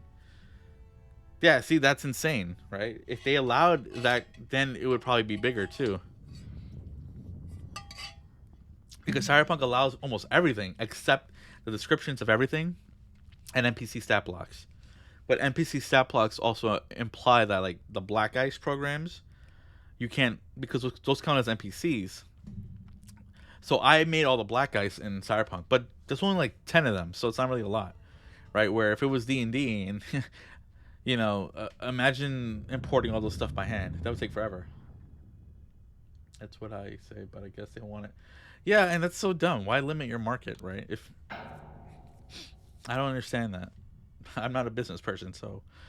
But I mean, even Wizards of the Coast is now on Foundry, right? Like they just released Tasha's Cauldron of Everything yesterday, and we know the new 2024 books are coming to Foundry. Yeah, they.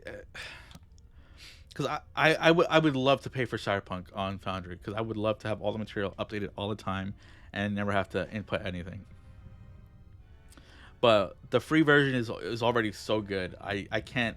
The free version is better than a paid version of Roll20 to me, because I tried your stuff and it's nice, but like it's just Roll20 feels sluggish. BTM V20. That's is that the one before they got sold, right? Because the company got sold off, right? Indeed. That is unfortunate. Still, perhaps you have some value. I have gone to considerable expense and effort to bring you here. It is because I had a job for you. Velvet, I've tried the beginner box twice on those beginner box days that Paizo has, and I don't know. It's just like I love the level of it is produced very well on Foundry. Like, it is the best system to run in Foundry, I think, because it's just everything is taken care of for you, right? And legally, everything is free to reproduce, like all the rules and stuff. So that's what makes it so much better. But I don't really like. I don't know if it's hyper simulationist, but I don't really like that. I don't need a feat to tell me what's an example of a feat? I guess it's more D&D. I don't know if it's in Pathfinder, but like a chef feat. I don't need a feat to tell me, oh, you can cook something and gives you a bonus to healing. Like, seems insane. Like, you should just be allowed to do it, or to throw, like to grapple someone and then that's like hundreds of pounds. Yeah, I can understand that, right? Or what are because I have the books over there. I've read it through it, the whole thing. It's just I've tried it too. I've only tried running it once, so it's probably a system mastery thing too. Assassins, no. I started to publish way too much and got over.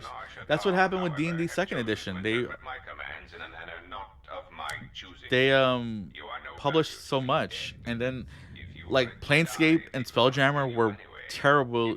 They performed really badly, and people kept saying for 5th edition they want it so bad, but the numbers are out there. For 2nd edition, it did not sell good at all. People wanted Forgotten Realms.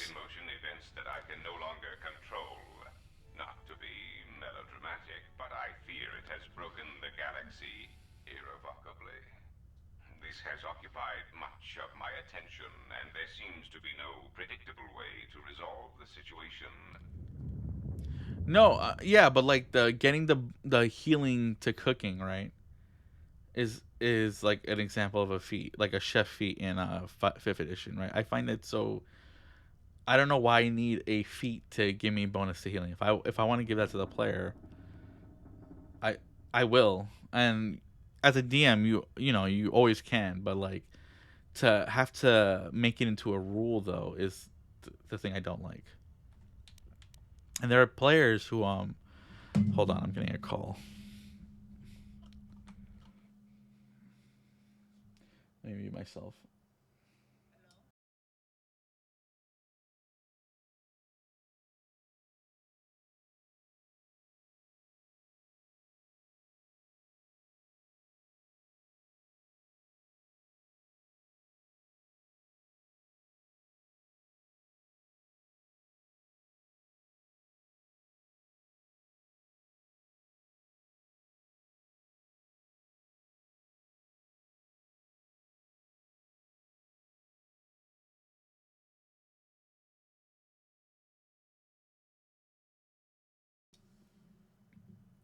No, I know. I'm using a D&D thing.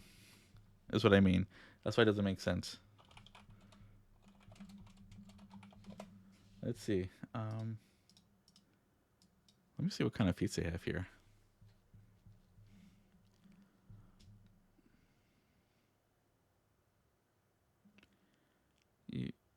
You're an incredible acrobat.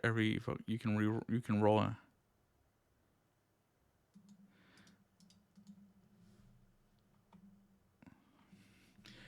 You're an incredible acrobat, evoking wonder and enrapturing audience with your prowess. It's almost you can roll an acrobatics check instead of performance when using the perform action.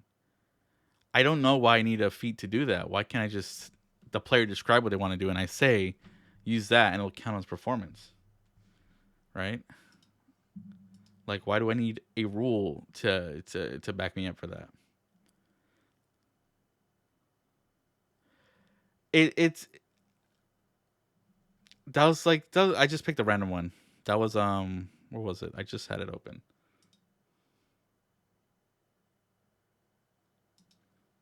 Acrobatic performer. Yeah, that's from the Advanced Player's Guide, page 202. I do love this. Because of this is why it's so good on Foundry.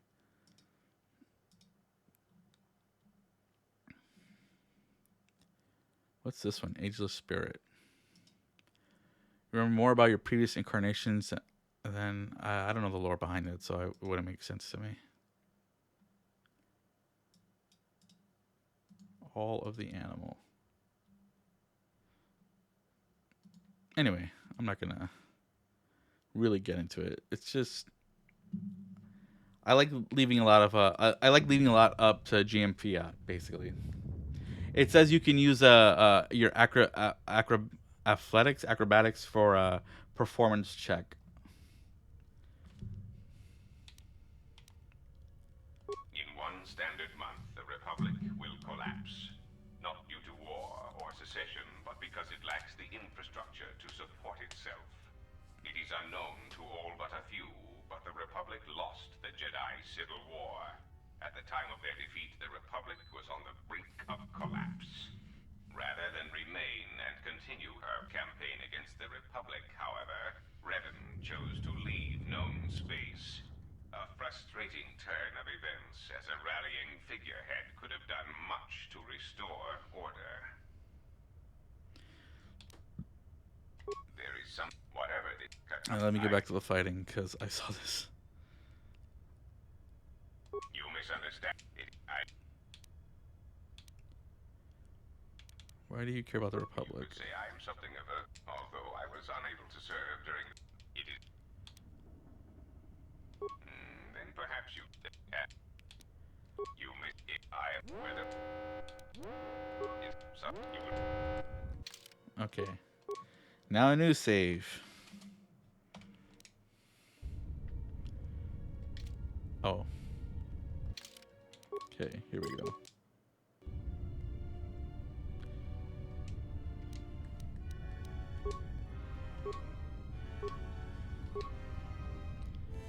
I'm gonna activate some adrenals. Strength, a stimulant. Stamina.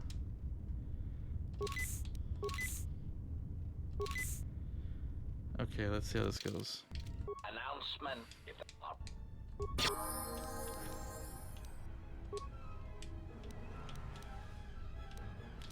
She still has the mining shield.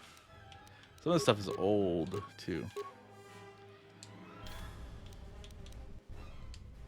What is it?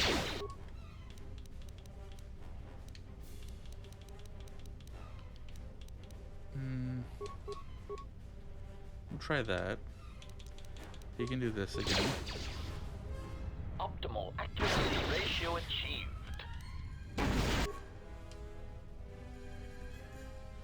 Optimal accuracy ratio achieved.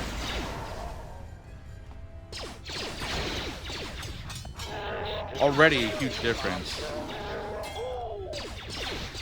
Way better. Fallen. Systems failing, Master. Just take it.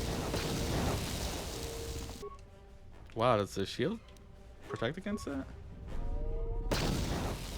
I did not know that. Yeah, I should have just brought him the first time. Like, look at him. Oh my god. This guy's insane.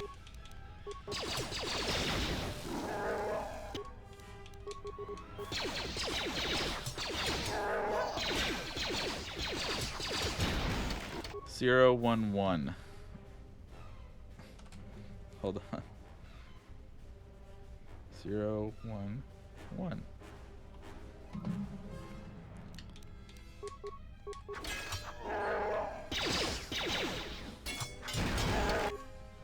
One zero zero.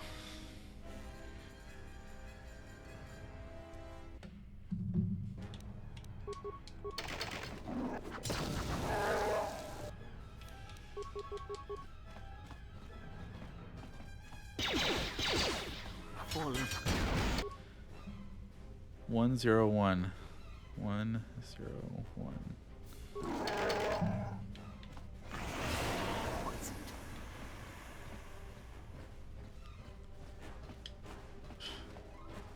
Hanhar is amazing. Okay.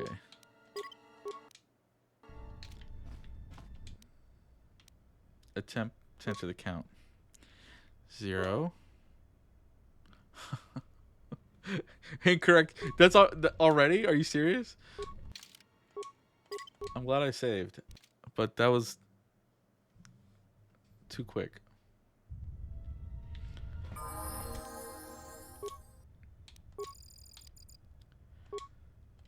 Okay, defense summary. Ugh, that's gonna be annoying.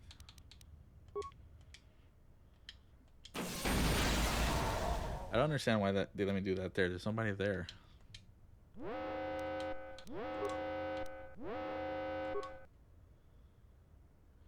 I mean, performance is typically charisma even in 5e, and while the DM can let you perform without using charisma. Right, but in 5e, if you in a Dungeon Master's Guide, they already explained that you can decouple all the skills from the attribute, right? That's what I do. Like if a player wants to use intimidation to persuade, I let them use strength, and if they're proficient in intimidation, I will add the proficiency bonus on top of it and then let them roll. And a lot of people don't do that, but it is something that's expressed in the Dungeon Master's Guide, right? It doesn't need a feat for me.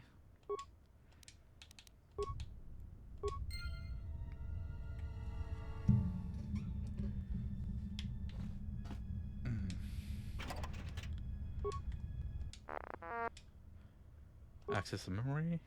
I got shut down. I don't want to break it. What is it? Okay. You. Bam, bam. Stealth sucks. Awareness. I really give you computer use. Let's see. Oh, there's regenerate. It's at the top. Why is it so far apart? Conditioning. You need that. Powers. I like Force Scream, but I almost wish I had destroyed droid. I don't like that there's two different options though. I'll put that one. There's another one. Force barrier, first points of damage, force resistance. No. The extra stats might be nice too. Train force. Mind trick. That's a level 18 ability. I don't want that.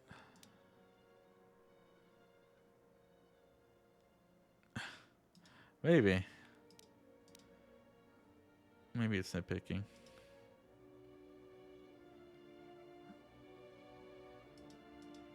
By 5.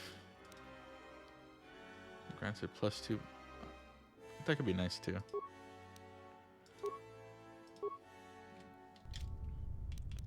She could do it.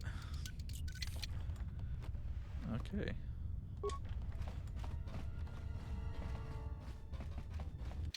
Alright, I forgot I lowered this.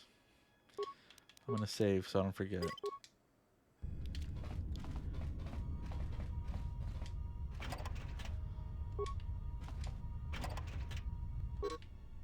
This code allows unrestricted access to the containment system throughout. Oh, wow, look at that.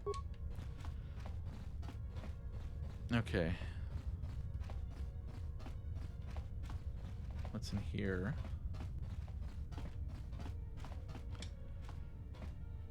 I should check her gear too. Reflex +1. She doesn't need that. I don't like her implants though. She needs something better. I don't even know if she's being crit on. I can't even tell if they're being critical hits are really landing on them. She has.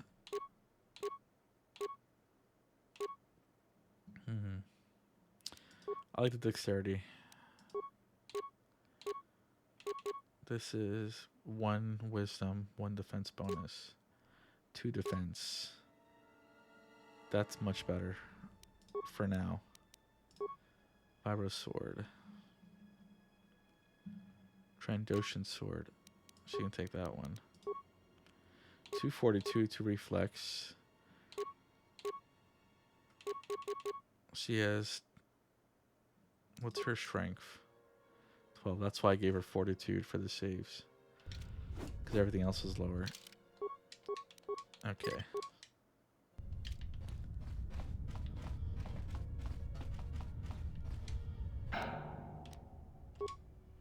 All programs can be run on a system after it's unlocked. Unlock containment cell system. Okay, program library. Basic will provide information, upload. Overload allocates additional resources to a system while disabling safeguards may be dangerous. May be dangerous. Restricted. The minefield's inactive. Operating normally.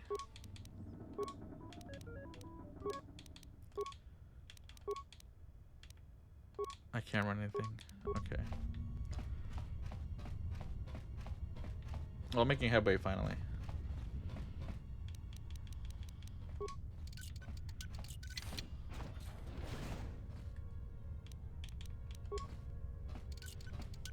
It is open.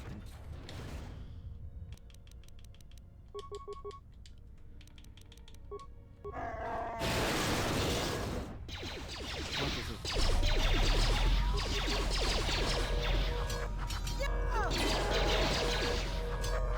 He's healing a lot too. Oh, it's that. Okay, get that thing out of here.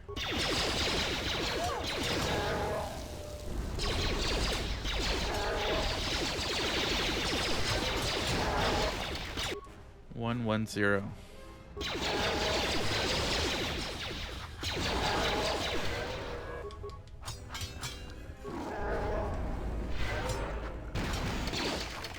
0, 0, 0.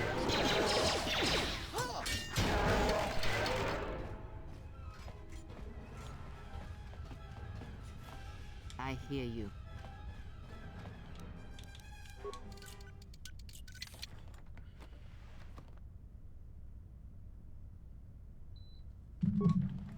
Reich blade. A Reich blade. +3 physical damage. +2 attack modifier. Not upgradable. This one is though.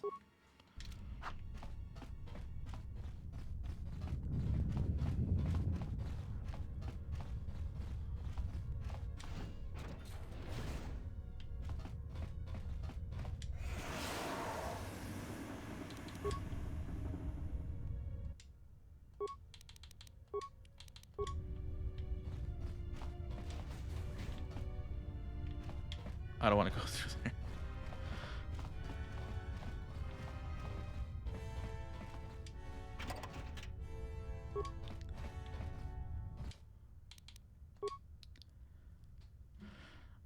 Return to main menu, program library, systems control. Okay. I shall attend to it.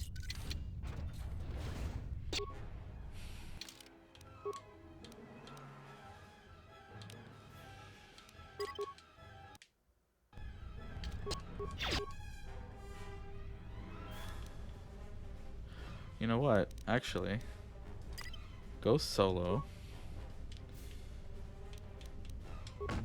We can just lure them away.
What is it?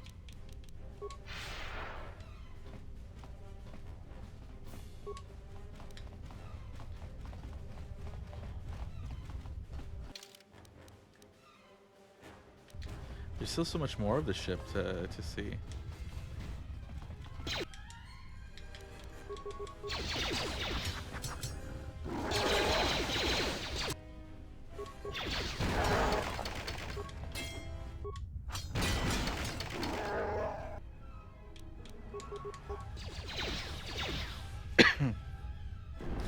Why aren't you moving up?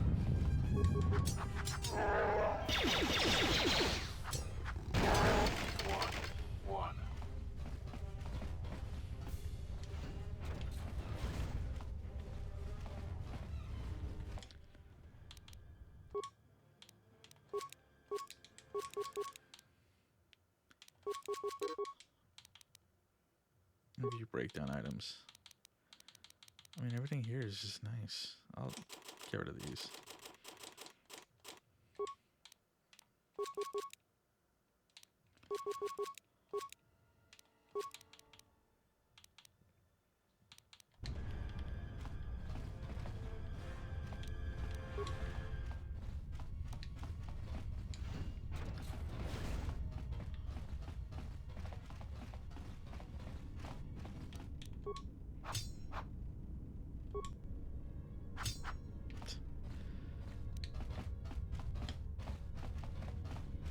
There's a droid here.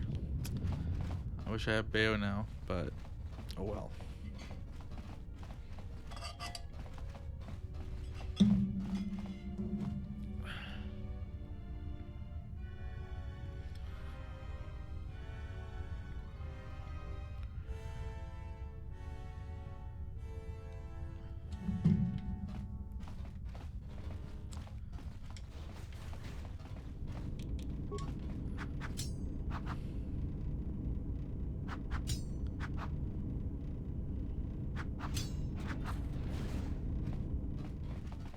I hear you.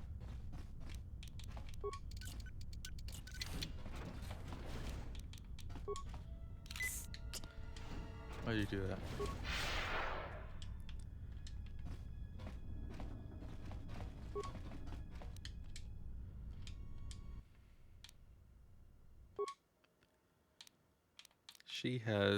Somebody has this equipped.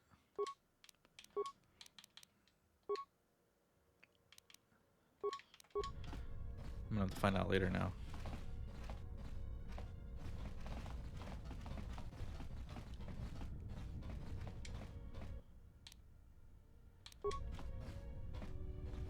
What is it?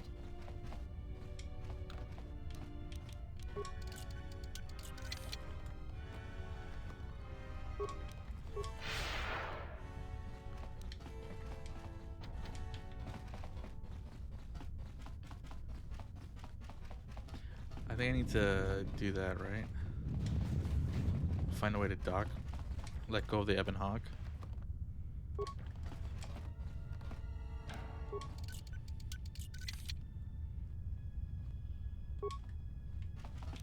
I shall attend to it.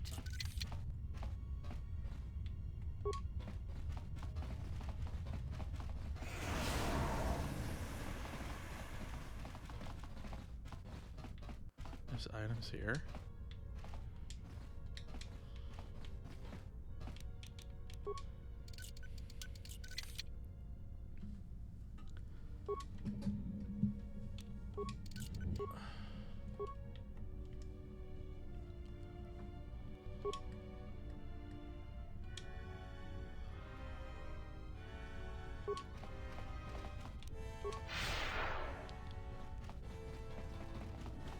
I just want to get out of this place and then I'll be done.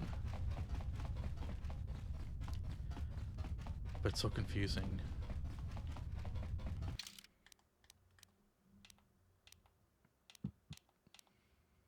To Ebon Hawk, there we go.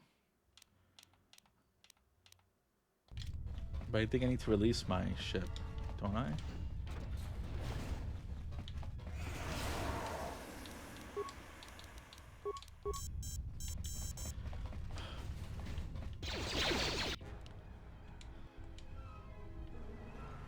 Why are you so far away?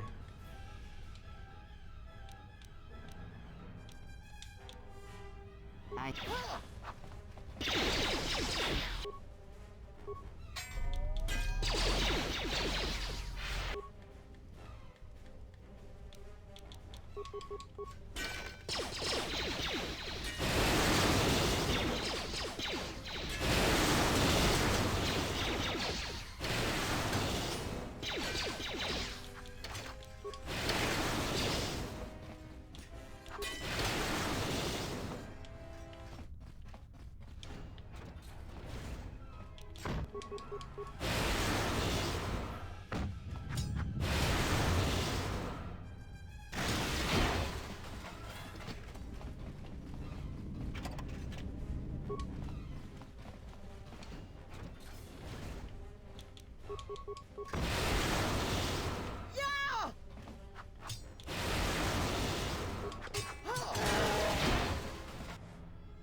What is this thing? Yes? They have gotten farther than I calculated. They are very resourceful. But they shall go no farther. Deploy the guard droids. Raise the force fields. We will trap them within the ship. Activate the mines. Let us see how far they get now. That's nice.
Oh wow, he's down.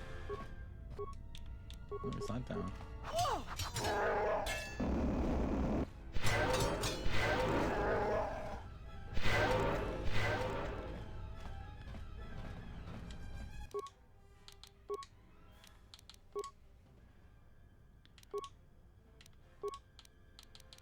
Restricted, restricted, logout. I hear you.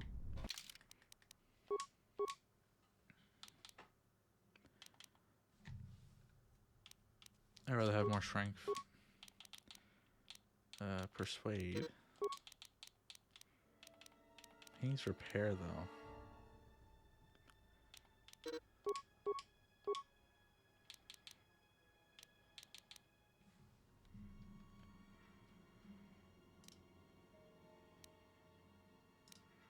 I like that power. What is it?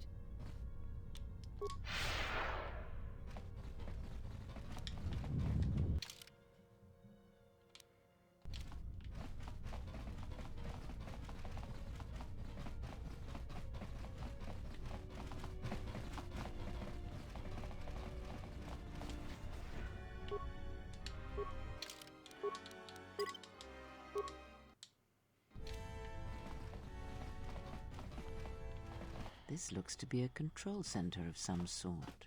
I suggest you surrender. Your chances for escaping this vessel are near zero, and your chances of survival are rapidly approaching that number. Your ship and your lives are mine. The only question is how much resources you want me to expend in subduing you.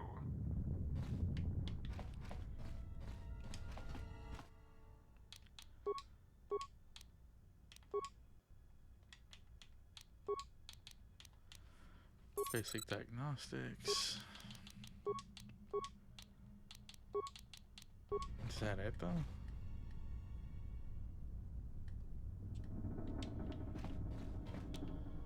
Can I do that?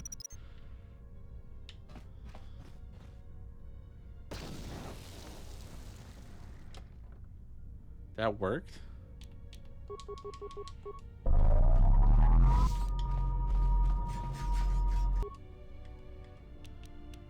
That's funny. Where are you going?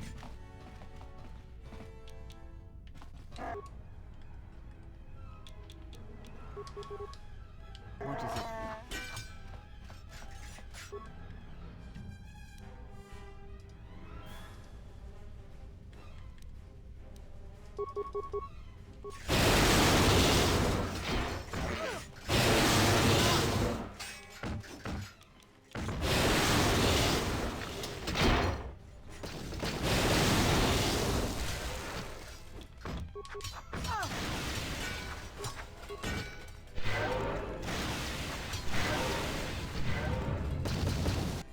What is it?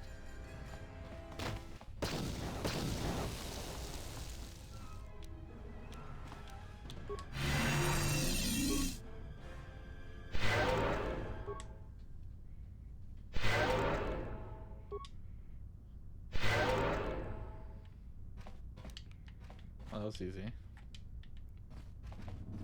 The actual landing was way worse. Can I take these?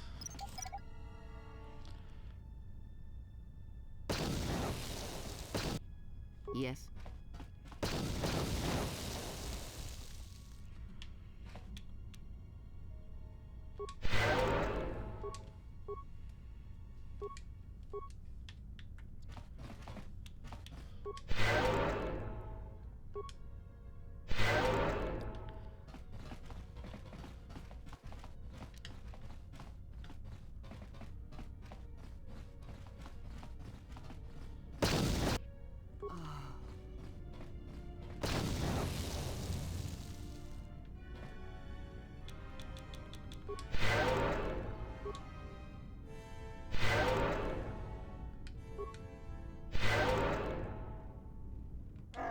Yes.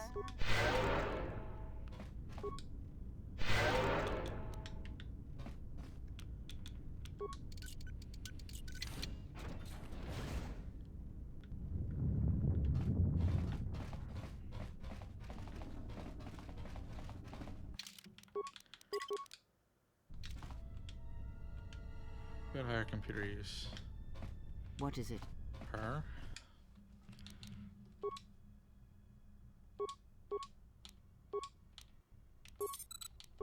Does this not do anything? Okay. Switch containment cells to secondary.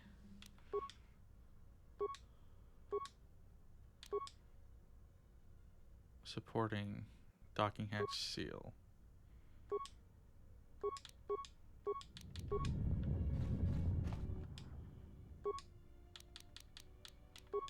Power redistribution.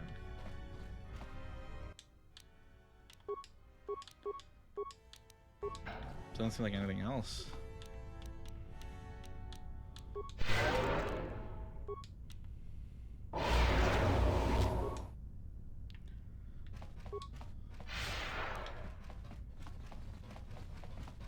I shall attend to it.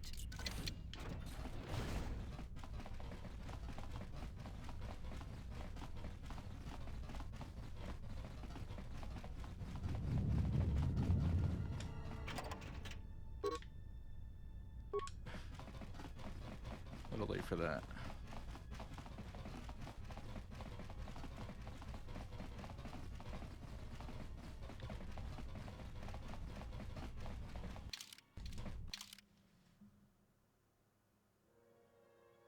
There's something back there.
That'd be like a loot box or something.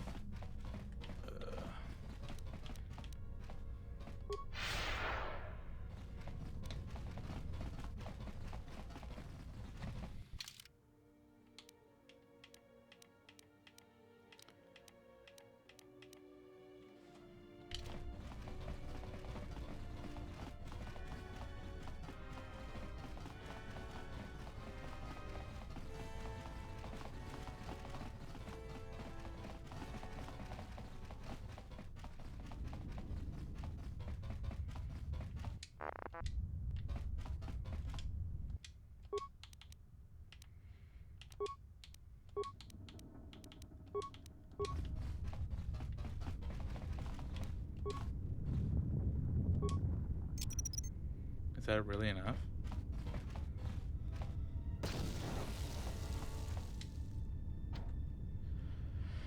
I was at the bridge and I saw nothing there.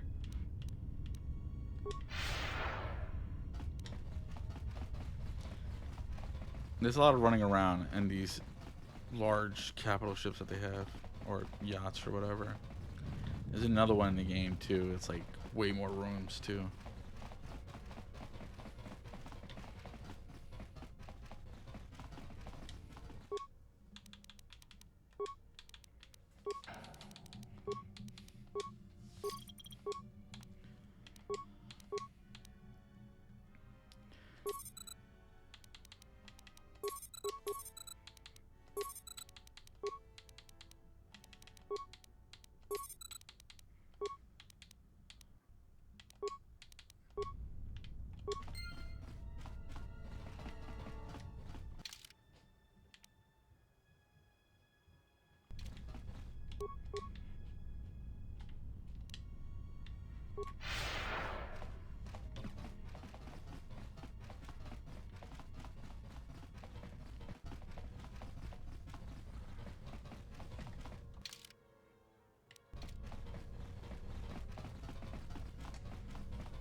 Nothing here.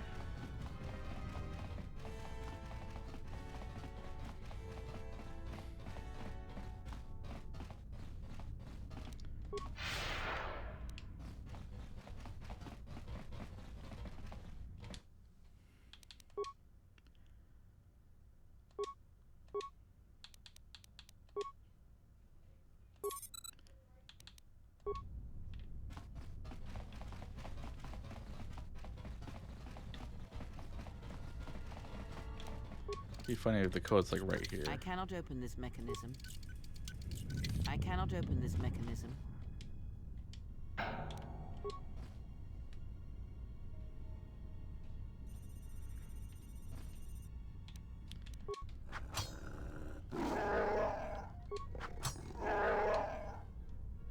It is. Well, a droid controller's there. What is it?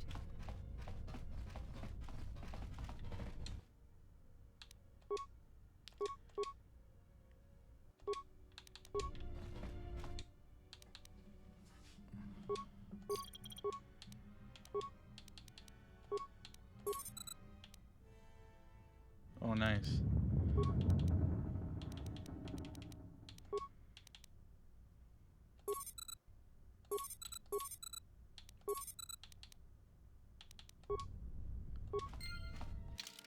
Well, I'm gonna take a little break and yeah, be right back.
Hello, hello.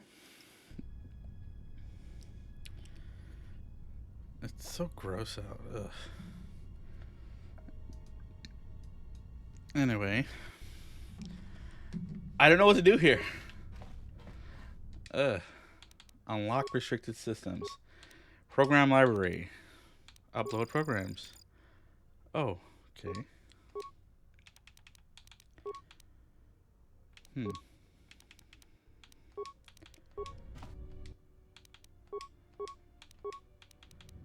Shut down. What if I go here now?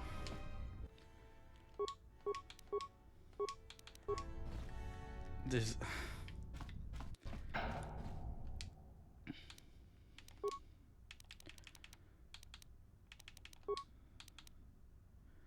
Reset. Shut down.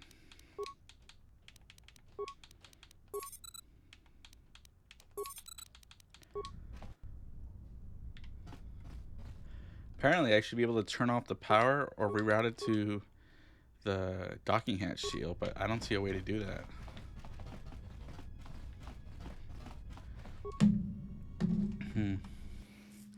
It does make me think of a dungeon, like a, not really a dungeon, but like an adventure to have for Star Wars.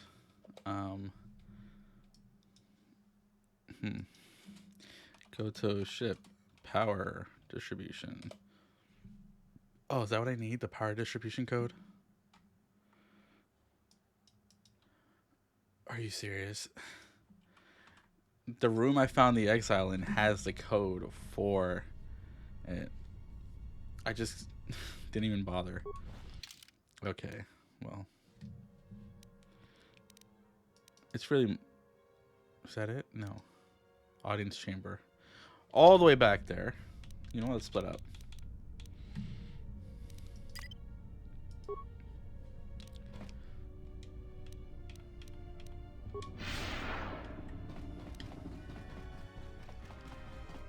Anyway, other than Velvet, I don't know if Sia, you're still here. Other Game Masters here. I am running Cyberpunk tomorrow on stream. After that, what do I plan to do? Oh yeah, I have what is it? I have some D&D games I'm gonna be running, but not on stream. But person I know, another streamer, has mentioned running a vampire one-shot. Did you want to do that on stream, Sia? If you're there, let me know. If not, I can't talk to myself. I really can't. Okay, access primary powers. There we go. Finally. I hear you. What are we doing? I finally found the thing I needed.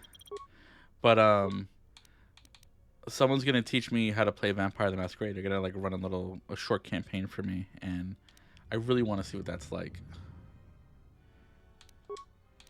Overload. Shit.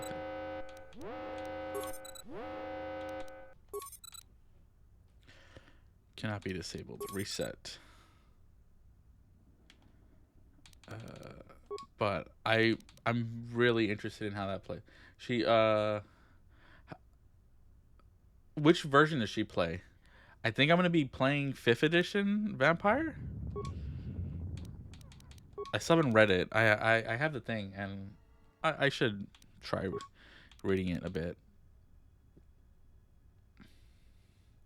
That's what I'm really curious to see if I even enjoy it. I mean, I played Vampire the Masquerade, the video game, like Bloodlines, and a little bit of Redemption, but that's about it. Can I control it now? There we go. Oh, that's it. More visitors. I don't know how many more of these pests I can disintegrate. What remains of the bounty hunters have found me. Now it is time to cue the detonation sequence. Is she in a campaign right now? Like, how do they hold on. We'll scour the galaxy for this Jedi, and then we will bring him here to G0-To. You're welcome to try, big eyes. If we were not here before G0-To, I will drill holes for your bodies like a nest of hungry spiral worms. Ooh, insanity. Then that one. And then you can... Oh, perfect. Get him, Hanar. She played an old or new one? I don't remember. Do you know how it plays, like do you know the mechanics of the system? Yes.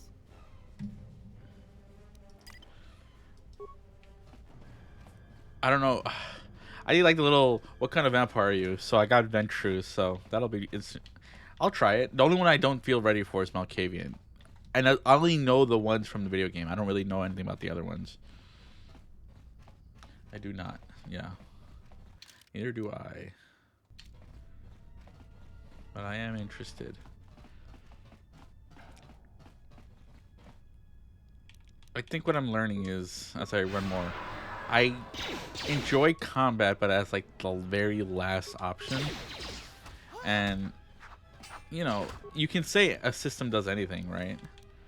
But a system that really supports other options, another thing besides combat well, is it makes it much easier to roleplay it, for me, anyway. Like Cyberpunk, it's so deadly at times, you don't want to just go in guns blazing. Or in D&D, like, why don't you just use a spell to charm somebody and make them your ally for a moment, and then, you know, it's just different. Choose the most experience. I wish I liked the modern things. I prefer either fantasy or future stuff. I think I like modern. Well, I guess Cyberpunk. Cyberpunk is modern, but it is future. But it's really, you know, it feels you know, cyberpunk is more closely related to modern stuff. That's just the way the genre works, and I love that. Finally, we meet the exile. You should tell your companion that he should strike to kill, not wound. And that's what gets me most into the setting. Is I mean the corpse one, just like in real life. Now let's do our fantasy of you know, owning getting to what we want. What is liminal horror? I've heard about it.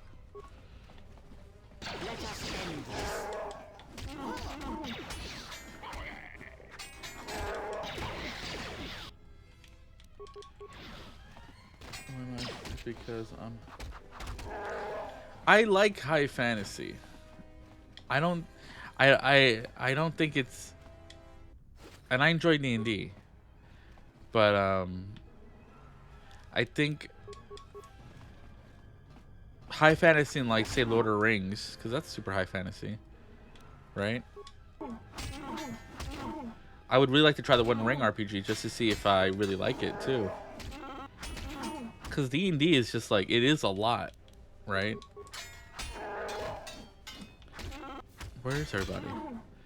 Like, you have like reality shaping magic by like level 10. Like, how is that not? Like, that's a big deal. Yes. Based off Cairn. I haven't played Cairn either. Is it low fantasy? I mean, I guess magic, right? There's it's more of but it's like, I'm trying to think, what is high fantasy exactly? That I like. I imagine low fantasy more like Game of Thrones or Song of Ice and Fire, right? Where the politics are at the play, and it's the different factionalisms. Those are the world powers. Where Lord of the Rings does have like basic good and evil, and very high fantastical elements in the forefront, right? A Ring of Power corruption, a Balrog wiping, I guess. Symborum sounds like a very cool setting. I read about it, and because I first heard about it when they released the 5e versions, and then I read that it's its own system from Free League.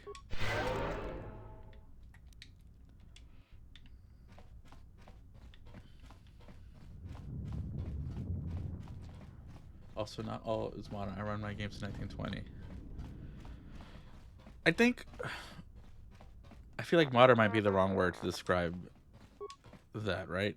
Because you can do 1920s, but I guess modern. Like, I would still classify 1920s as like modern, as in like you're still just playing in Earth, right? That's how I feel about Call of Cthulhu, right? Like, if I run 1920s Call of Cthulhu, you're still playing people in Earth, and you don't get like the fantasy of any other system or the sci-fi or the future aspects of, like, say, Star Wars. But I also don't really know anything about Vampire the Masquerade.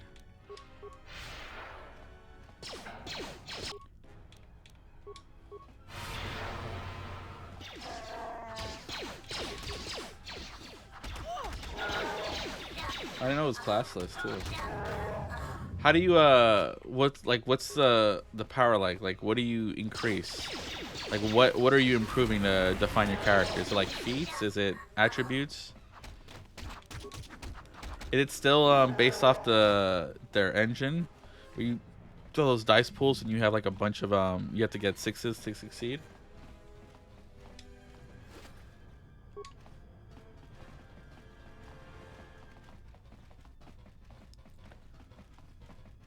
Yes.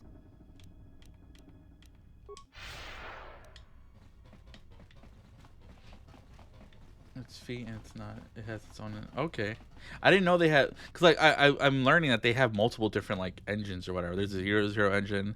There's the stuff they have for the One Ring, which is different. I guess Symborum too.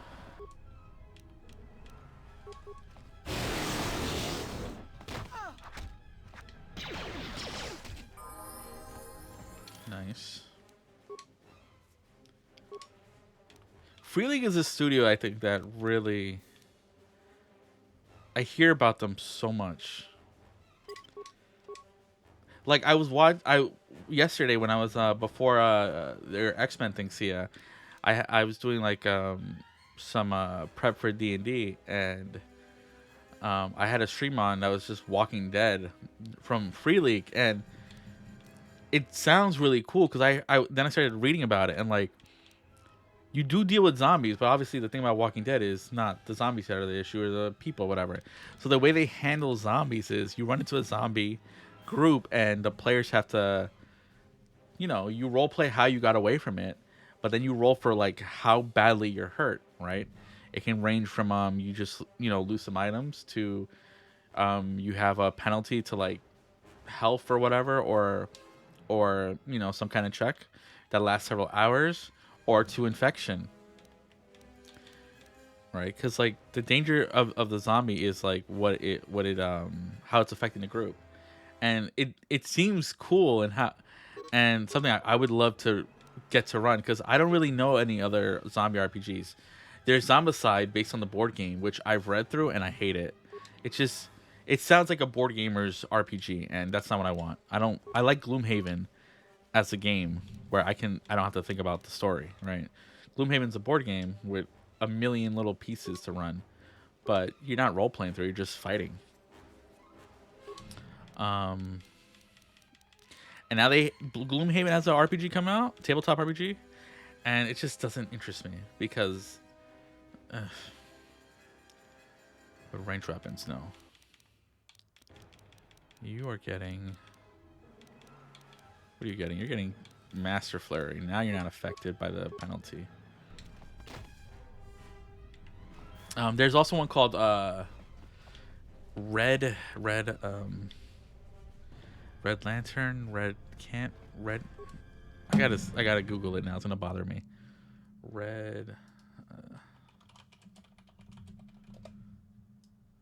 Let's see. Red Markets. This one sounds depressing in a way I like, Sia. There are human civilizations that exist that still have governments, right? Yeah, red markets, and they still exist. But the thing about, you have to earn your way. You gotta earn a way to live there, and so you have to go out into the zombified areas and make a living, and then come back. And it has a lot of poverty aspects that Cyberpunk has, but much worse because it's zombies. And it's interesting to me, and I haven't read it yet. I haven't bought it because I know there's a second edition. The creator says there's. I love it. I think they add a fun little, I don't want to say life sim stuff, but it's like it pushes people out of their shell, right? Like that's what I think it does.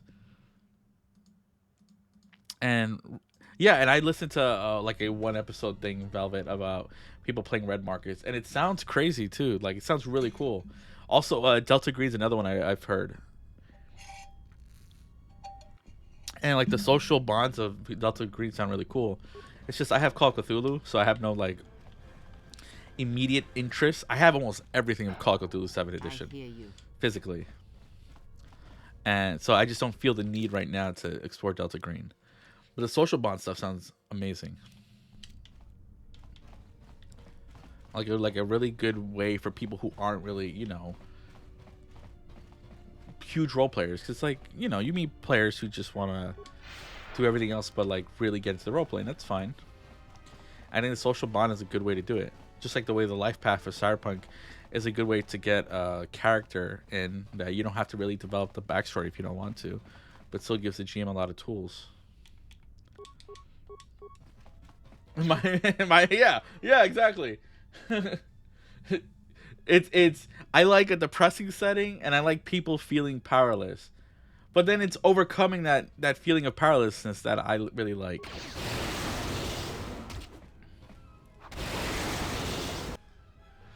Look, people say combat zone. How do you portray that? I'm like, I just asked my mom stories about Honduras, and bam, I can take that into account.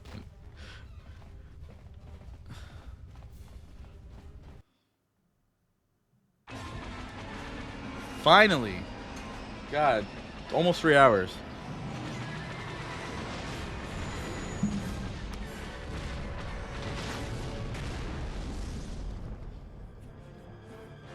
I think it's like less escape and getting more to like overcome stuff that maybe you feel close to or experience with. We have Saint Goto, burn the leader of the greatest tribe of the exchange. The fire of his death shall bathe the moon below in red, flickering a beacon. All shall know what was done in the skies where Nar Shaddaa. We crushed Goto's life from where he was strongest. So what? I feel like saying that to him so much. So what? He deserved nothing less. I only wish he'd suffered more. So what? I'm going to do so what. That's probably going to annoy him the most. Plus the power vacuum. Even if Olga gets up and running again, the system is going to be feeling the effects from one death, many. That is power. Keep your primitive thoughts. Okay, that's a bit much. But Zeskyle wasn't aboard the yacht. We've lost him. That's right. For another of your tribe. Yes, where he may be found. Take me there then, and I will take you there. One of Goto's machines here. If you thought to escape my notice so easily, you would be wrong. As a token of my goodwill, I present to you a gift. This droid. It will serve you well on your journey. Why would I want this droid? As I indicated, this unit will remain with you and guard you. It will also serve as an effective voice for my orders during your journey. How do I know it won't try to kill me? I cannot harm you. You are the key to saving the Republic. Pray that you do not prove yourself otherwise. Join your party.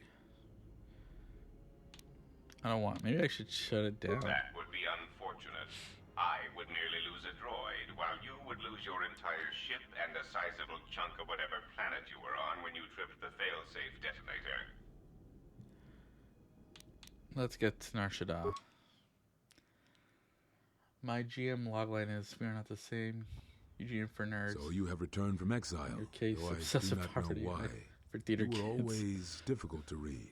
When you were tied to the Force. Well, that's why you worked in film, and I worked in what I did. Of others upon your hands. I know how this will end, but I will answer your questions, if only for some measure of peace. In exchange, I wish only the answer to one. Why have you done this to the Jedi? Was it revenge or something more?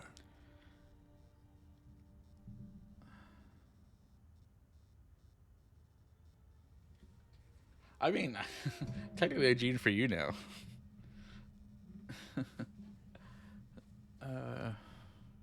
Yeah.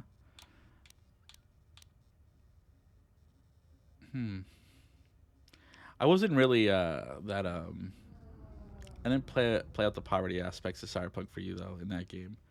I did it for the other games a lot. I guess finding the balance is the hard part though. But Red Markets just sounds really interesting.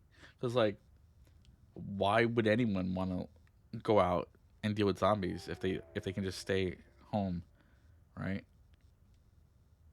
And Walking Dead, there's no government, right? In Walking Dead, right? It's just all collapsed. I don't really know the universe well. I've seen like the first few seasons, and I hated it after season 1. I never read the comics either. No, that's fine. That's fine. I think for me, I have players who have stuff going on in their lives. It's just, this is why they can come to me and tell me if they don't want to experience something. I don't know how there's so many different types of walking.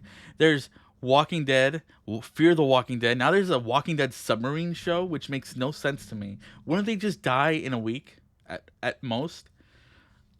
And you're underwater, like you're gonna run out of fuel eventually. And what if like there's a nuclear reactor meltdown on a submarine and there's zombies? It's so stupid.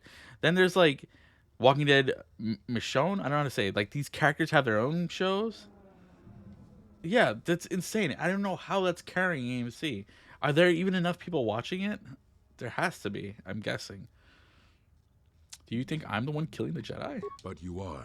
Whatever this threat is, it leaves echoes in the Force, wounds. It's that crazy do to not me. heal. It is something we had never felt before, until you stood before us in judgment, and we exiled you. So you blamed me. Yes, whatever was killing the Jedi, it was something tied to you, something you had experienced and had survived. Some of us sought to understand you, to find you. It seems we succeeded, even though we thought you were lost to us.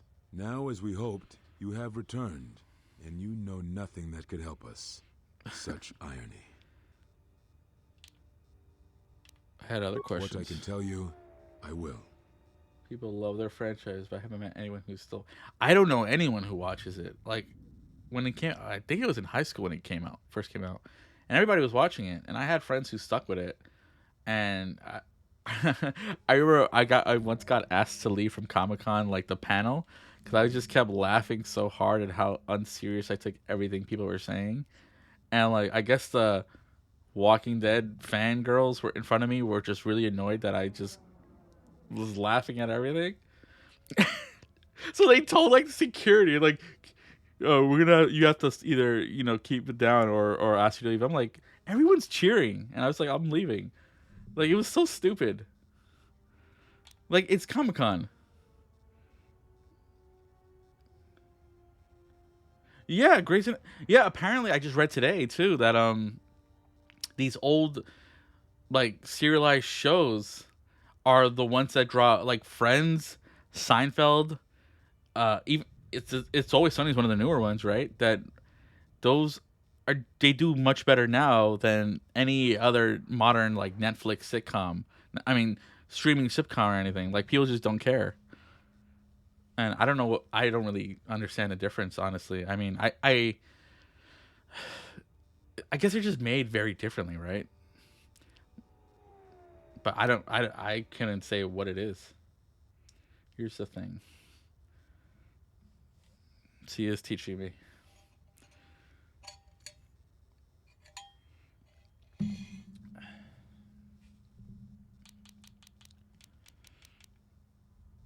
Netflix cancel show. Yeah, and they don't. But I mean, it's not just Netflix, right? It's also Peacock and Hulu, and I'm guessing Disney's learning it now. I don't know why they're just learning this now. They've been in media for like forever.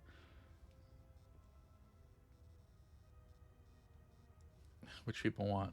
Yeah, yeah, and that's the other thing, right? Seasons are now much shorter, and they're not necessarily as good either. They're shorter, but like people like filler stuff too. Yeah, yeah, and like I would have loved 10 seasons of Santa Clarita Diet. I don't know why they canceled it. It's probably one of my favorite things Timothy Olyphant has ever done, and Drew Barrymore. Like, they were so good together in that show. And a suburban zombie show, housewife, not even a housewife. They're both realtors, but she's a zombie and living in like a suburban home, right? That's a funny thing. But they basically only want these meme generators, like what's that show with the dance from Wednesday? Like they want stuff that makes huge, that goes viral like instantly, and if it doesn't, they cancel it. So stupid. And not everything can be that.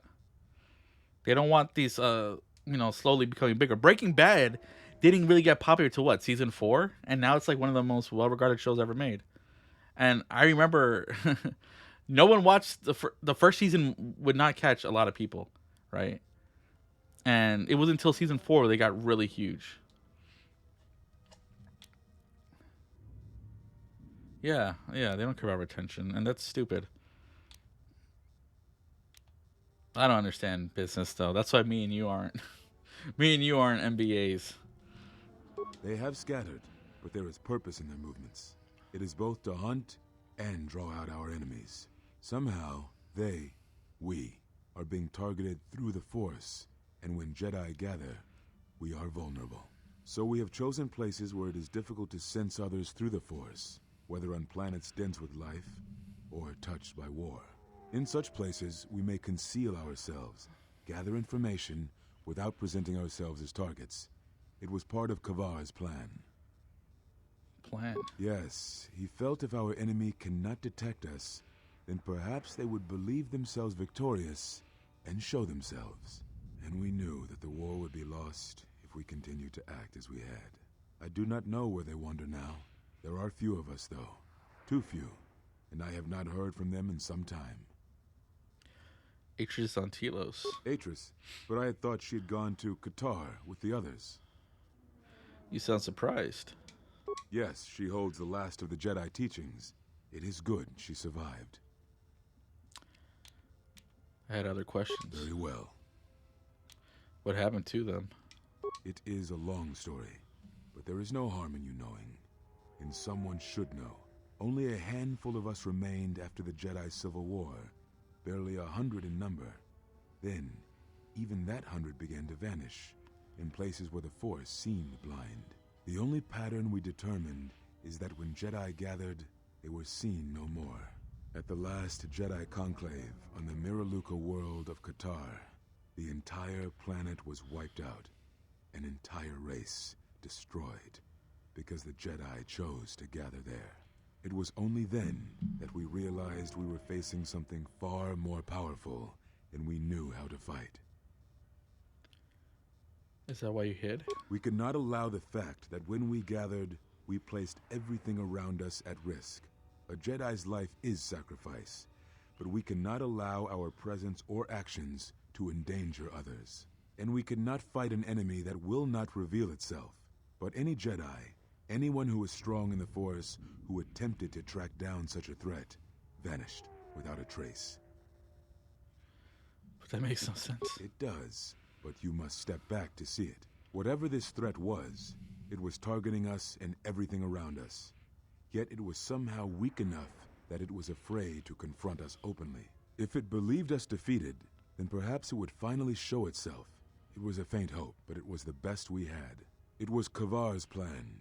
He was always the greatest tactician among us, and had seen war more than the rest of us. Very well. I need to know why you cast me out of the Order. We told you it was because you followed Revan to war, but you ask because you are not certain of that answer, nor were we. The day we cast you out, that is the moment I decided to leave the Order, because I do not believe we truly faced the reasons you were exiled, and if we do not examine such truths, then we are already lost. I think it was because we were afraid. It is a difficult thing to live one's life with the Force. To see a vision of what it would be like to be severed from it, it is more frightening than you know. That is all it... No, I had other questions. Very well. Why are you on Nar Shaddaa? I had thought perhaps that here upon the Smuggler's Moon, I might find some evidence of the threat we faced. The bounties on Jedi and their disappearance. I did not believe the two were connected, but there was a chance. And the strong currents of life here on Nar Shaddaa make perceiving a Force user difficult. I could use it to cloak my movements and watch without being discovered. Very well. Why did you cut me off from the Force? Is that what you think? We did no such thing, but it is a technique that has been used as punishment in the past, yes. It is a rare sentence, and to my knowledge it has only been done once, at a moment where a Jedi discipline has failed. What caused your loss, I fear, was different. I am not certain I understand it. We did not understand it fully then, and only recently do I feel we may have become enlightened. The other masters may have more knowledge of this, but I do not, and I do not know if they even live. Does it matter? It seems your power has returned. Perhaps the loss was not a loss at all. Very well. At the end of my trial, you and the other master said something had happened to me. What was it? Ah, so the records of your trial were found. Good. Sometimes I think this galaxy would be a better place if there were less Jedi secrets. But I have no answer for you, as much as I would like to give one. We vowed never to speak of it. And although I would not keep promises to Jedi, I keep promises I make to others. And Kavar was a friend. If we were gathered as one, then the promise might be revoked. Until then, I can say nothing. Very well. Last one. Do you know anything of force bonds and how to end them? Yes, such bonds are a connection that can be formed at moments of crisis, or in the slow understanding that grows between master and apprentice. It is most common between two beings who are sensitive to the Force. It allows the transmission of feelings, of influence. It was something you were gifted with, as I recall, before your fall. You formed such attachments easier than most, even to those who could feel the Force only faintly. Even Vrook could not ignore it, which is saying something. See, Ryan Johnson had to have played this game, because he put so much of KOTOR 2 into Episode 8. I've developed a bond with another, one that is lethal to both of us. That is most unusual and unnatural. I have never heard of a bond of such strength.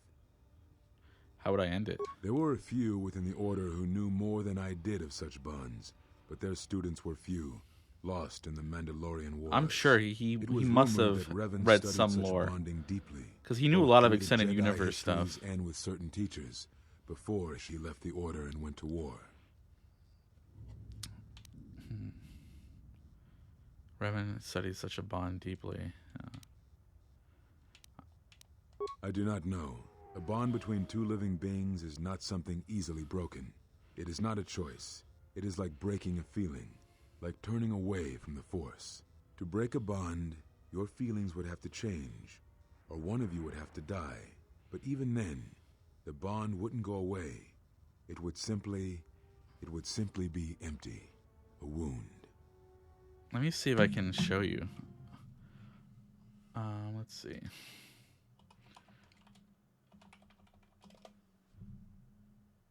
Is there a picture of him? Images. Not really. But so there are we talking about yeah. So there are like 3 different branches, right? The rules are all the same. Edge of the Empire, Age of Rebellion, Force and Destiny.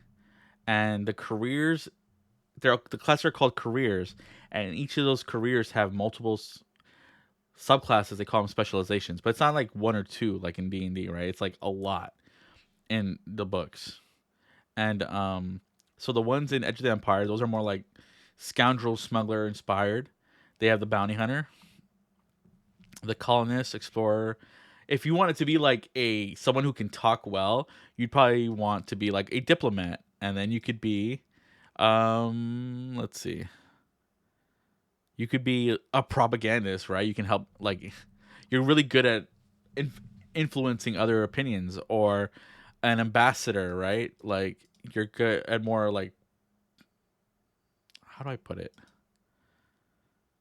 But they're good at gaining allies, right? That's what they're really good at that. And there are stuff for like social combat and stuff in this system. It's and this actually let me show you a skill tree. How does that look like? It's gonna be blurry, but obviously, so you have a talent tree, and as you play, you get experience, and like the top row is all 5 XP, second row is 10. 15, 20, 25. So, that's how that works. And then you can like earn your way down. And then you can buy another talent specialization tree, and that's how multi-classing works. Yeah, it's non-linear progression, right? It's not like, oh, you're a smuggler, that's all you do.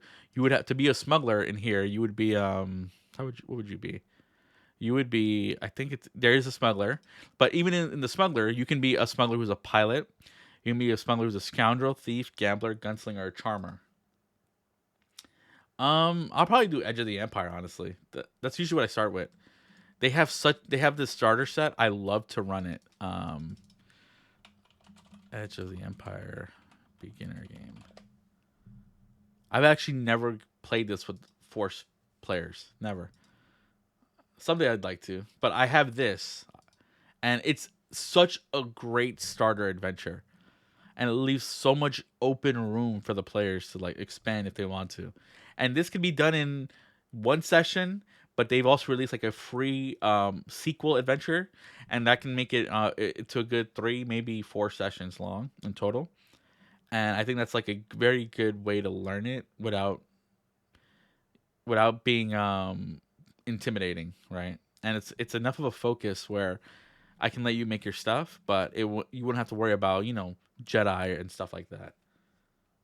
I want to play an archaeologist in the system. I would love to do that. They have an archaeologist background actually, a focus, right? And my dream campaign would be an open sandbox, and I'm an archaeologist player, and we're just going from like ruin to ruin, and it's like elements of Star Wars, but also elements of Indiana Jones. I would love that so much. This is one of those games I'd love to run for people. It's such a fun system, and like the dice, it's the dice that I love the most. Edge of the Empire narrative dice. These are the dice, basically. Here we go. So like, there are 3 sets of good and 3 sets of bad dice, right? So they counteract each other, right? So like, if you know how in D&D, Sia, a player might get a bonus. You say here's advantage, but advantage is a really big thing, right? That can almost increase someone's like chance of success significantly. Where here you give them a boost die. You could be like, oh, you guys are out stealthing at night. Oh, it's nighttime, so I'll give you a boost die. It's raining, so I'll give you another boost die, right? They do a check and they add these 2 blue dice, and these are D6s basically, and some of them are some of the sides are blank, some of the sides are success, some of the sides are like these little triangles, and I won't get into it too much, but like it's a very granular thing to increase it. And then but maybe they're out because it's raining, right? Let's see, what could be something else. Their gear is more wet, so if they come into combat, right, maybe their blaster pistols might be just a bit too, I don't know, they need time to start working a bit. I don't know. I don't even know if that's how they work. But I say, here's at a setback, we're gonna try to attack this guy from afar. Here's a setback because it's raining so heavy, it makes it kind of hard to really pinpoint your target. So I'll add another setback, right? So and it's just these little things that you can add to a scene, that you can add to a check, and if you fail, you can still succeed in a way. And like you can do that in any system, but I feel this system is where I've seen the players most encouraged to do it. It's like by having those guardrails, they feel more encouraged to add stuff to their checks. Like, you can run a game and people are like, you can role play how you attack someone, right? But people, they default to this. But with Star Wars, because of the way the dice works, I see, like, I don't even have to say it. They'll just start doing it because they're using the little bonuses to add to a scene, and I love that so much. But it's also very cinematic, so, like, it's not like D&D where, you just churtle around somebody and just beat them to death, right? You have stuff falling around. You have stuff adding, because you want to make those bonuses add to the narrative, and that's what's so fun about it. It's a really fun system, and it's probably one of the ones I found so easy to improvise off. Just like I can have a quest hook, and I've ran sessions in person where that's all I've had, and it just felt so good to play. The last time I played it, all of us were on edibles. It was for 420, and it was just so fun. We somehow ended up in like an Imperial station, like they were going to a planet, and there was an Imperial station they had to go through first. So they just ended up being like fake Frank Sinatra players, but like Max Rebo was the person they're playing for, but it was like a fake Max Rebo. But they kept rolling like critical successes, which, meant like there were fans in the stormtroopers who were like, we want you to play for us, blah blah blah, and that's how they got to the station, and it just kind of ballooned from there. It was just so like in the moment, right? I'm not planning any of this. It's one of my favorites. And can we play these species? Yeah, I mean, it's a lot of species that they have. A lot. So many. And like what I love about them is they get like these bonuses, right? Like an Ithorian. Well, I won't read that because it's a lot of like jargon, so it doesn't make sense. Yeah, so like this character, right? This species, they're acclimated to hot environments. So like if you're in a desert like Tatooine, it won't affect them as much. I have a chits. Let's see, RPG sessions. Log in. Library. Games? Game table. Here we go. Yeah, so Nate's wife actually, she plays this character. Her name is Zal. She's a human ace like pilot, like an ace pilot, right? That's her thing. Right? That's what she does.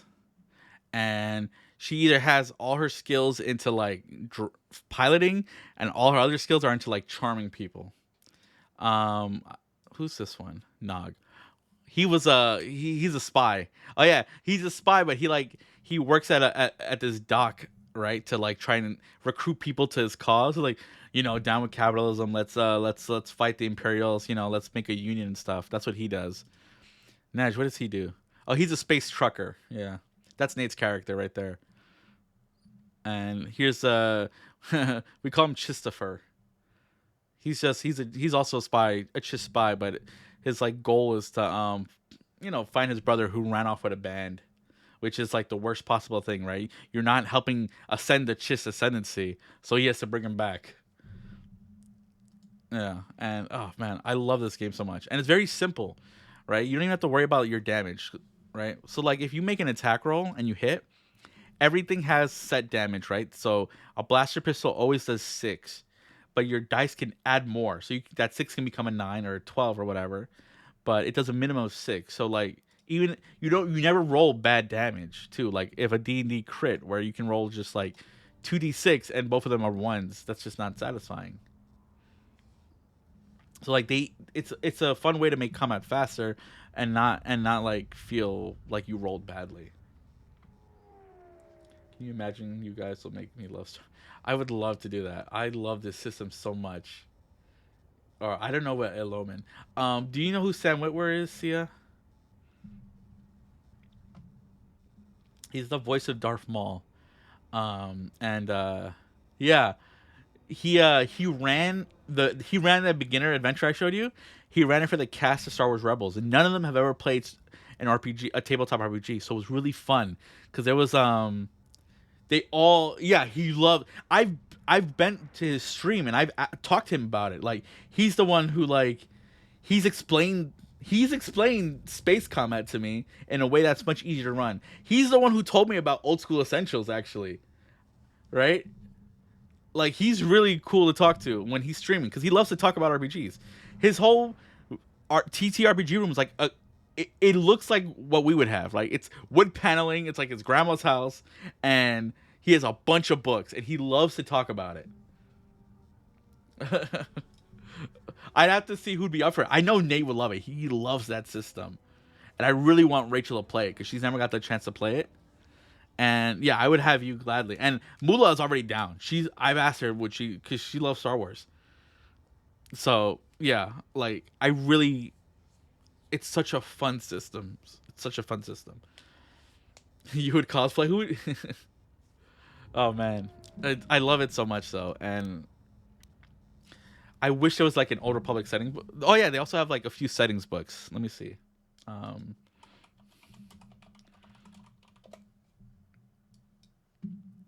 Let's see. Official books. Nope. Not that. Why do they keep putting web? They have Rise of the Separatists, so like early Clone Wars, which I'm not interested in running. I love the lore of it though. They have that one. They have Fall of the Republic, I think, right? This one actually I would like to see, just like that interim gap. This one, Collapse of the Republic. They have oh, it's so small. They have two more, right? Velvet. There's what's the God, what's the other one? It has the guy from Star Wars Rebels. This one, Dawn of the Rebellion. Yeah, that's the one. Yeah, I'll do maybe not a full blue skin, but I do costume. For I want to live my. I would love to have that for you. So they have that Dawn of the Rebellion also. So that's another one. And then I think, I think that's it for official ones, right? Because there's a book with called this Starship and Speeders are all the like the vehicles. Then they have gadgets and stuff. Star Wars gadgets, gadgets and gear. But it has what's her name? The girl from the Andor movie. Was it called Andor? No. Rogue One. So they were working on it, but then COVID happened. I don't know if they were working on it. They had plans for stuff. COVID happened, and then a company bought them out. The studio, they bought them out, and they consolidated all their RPGs under one branch. And then because Fantasy Flight Games were they were the ones who used to produce all the Star Wars stuff, like for tabletop, right? They did both board games, card games, and the RPG. Oh, look at this! Yeah, what is this? It's a card game. Never mind. Marvel Champions. But they used to do the RPG, but now it got consolidated. So now they only do the card and board games only. And now Edge Studios does all their RPG stuff. And yeah, so they basically had to rework like the trade agreement they had, like the rights agreement or whatever, and that took them forever, especially with COVID. And they just started reprinting the stuff like last year. Like it's insane how long it's taken. And I have no idea what's up with the thing. The thing is, there's also like 30 books, so I'm fine if they never add a new book. I just wish that we'd get like an official Andor book with like the stuff from Rogue One, an official. I would love an official Old Republic book. And you know, the Force Awakens, they had a beginner game, but they didn't do anything else beyond it, and that was it. That's the only thing I'm missing actually is that one. Like in it, yeah. Oh man. Rogue, yeah, and I love the system. The system is a lot of fun. And then they did a version where they stripped out all the Star Wars stuff, and they released that as a generic system where it's very easy to homebrew stuff called Genesis. And in Genesis, they have like a sci-fi version called Genesis. What's it called? Twilight Imperium, which is based off the board game series, which is actually a long-running board game series. So it's that one's much. I think that's harder sci-fi. Then they have Android Beanstalk Android, which is there was an old card game called Android Netrunner, which is actually originally a cyberpunk tabletop card game within the universe, and then they split it off because it was people wanted it, I guess. And but that became it's actually a really cool cyberpunk book for that system. And then they have some other stuff that are like steampunk and is it steampunk? Anyway, the generic version is I would love to have that too because then I could do Mass Effect much easier. I think if I were to ever do Mass Effect homebrew, it would be in Genesis. It's just perfect for it. And I've done like I've played in a Fallout game one that was in Genesis and I thought it was amazing because I don't want to I told you what I think about the Fallout system currently, the official one. It's a very mathy. Without playing on a virtual tabletop, it's not fun for me to play. And with this system, if you play without a virtual tabletop, it still feels really great. And it's really good for people who love to improvise, too, which is how I like to do stuff. Very well. Mass Effect would be so much fun. I think that's it, right? I've heard enough. Even. What happens now? Now I must take up the role I was ready to cast aside. This threat has finally revealed itself, on streams, I can and we Jedi will need to stand together. I did not speak fully of what I have felt. Staying on Nar Shaddaa, it is an exile of sorts, one that I have chosen. I, too, lost a Padawan on Malachor. not to the battle, but to the alternative, to the teachings that Revan brought from the unknown regions. And I was not the only Jedi Master to watch a student turn on them. So you blame them? Let's see. I check stuff, and I think with Marvel Multiverse, I'll wait for X-Men stuff to come out. I'd love to run New Mutant style games so people don't need to have prior knowledge of the world and characters. What are New Mutants? What is the style of it? Is it like literally brand new mutants came into the franchise, right? And they don't have like this 30-year history? I don't even know how old X-Men is. No, they were not to blame, but many of the Order did so. It was a difficult time, a time of strong emotion. Perhaps the Council, perhaps the Order itself, had grown arrogant in their teachings.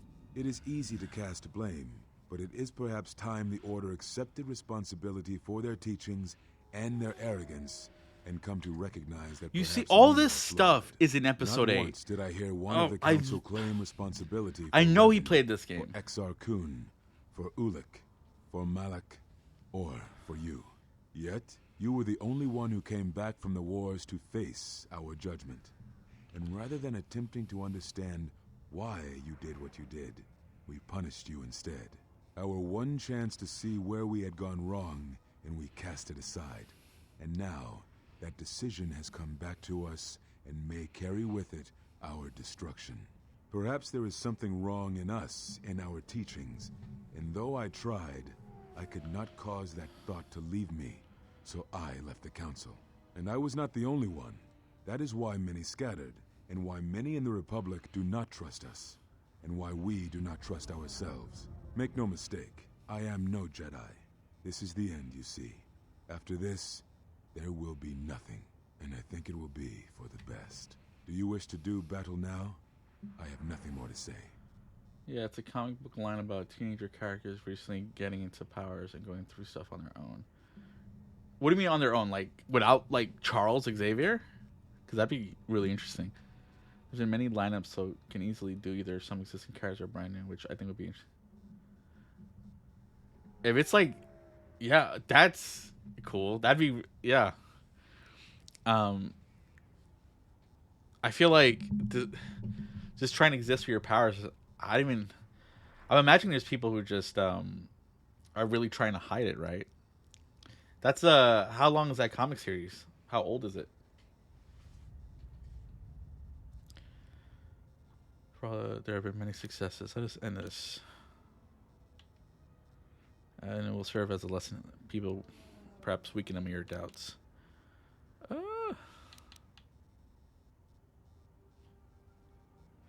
It provides no comfort at all, for reasons in which I still must keep secret. Suffice to say, redemption was not Revan's choice, and I have never believed those of the Council who attempt to console themselves otherwise for the crime they committed. Is there anything you can teach me? But we have spoken enough, I think. And words, I think, dull us both. Let us speak through the Force, through sparring. This form you may have already seen much of during the Mandalorian Wars, but it is fitting to speak using elements of the past, I think. Ataru is the name given to the movements of this form. Though it is aggressive, it is focused. And its best Since use the 80s. is in combat against Like a 5, single 6 opponent. generations. This I'm trying to form rate it is somewhat 2019 less one useful right in now. deflecting blaster shots. Use it when dealing with New opponents Mutants in movie close that combat, would have been better if it not was against a finished and not battalion refilmed. firing heavy blasters. I don't even know anything besides the X-Men movies. Perhaps Exile has been from good to the you early indeed. 2000s. It has certainly not dulled your instincts. The Michael nor the Fassbender speed ones, at which you learn. and the Apocalypse I shall go one. to Dantooine, to the ruins of the Enclave. If you gather Is the that most of others, them? I will meet you there. And thank you, Exile. You're returning. It is good that you are back among us.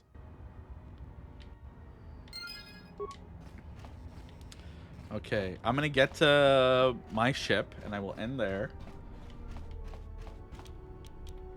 But finally, this planet is long. And they don't even let me just skip to my thing. They brought me all the way here. Unnecessary observation. Targets acquired. Annoying recitation. Let us proceed to facilitate communications. Recitation. and bring about the termination of hostilities. Oh, here you go.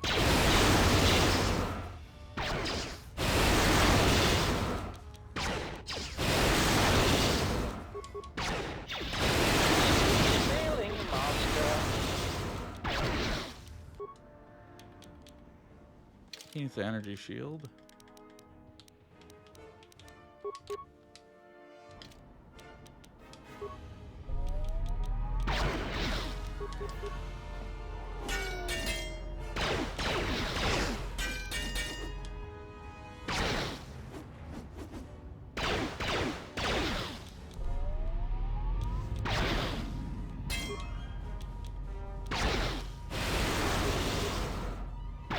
Don't die.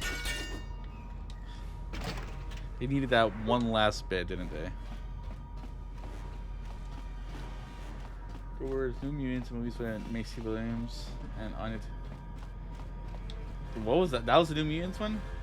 Wait, wasn't there a movie with what's her name? Not Macy. The one who played her sister in Game of Thrones.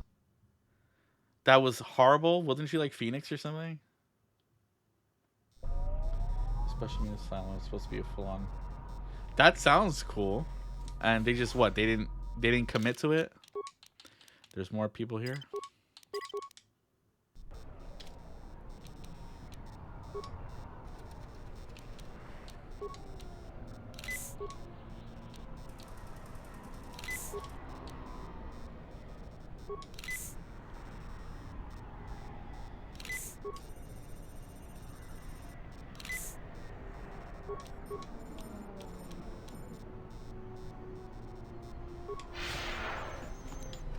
Let's see. Unnecessary. I know it. Rest. Okay.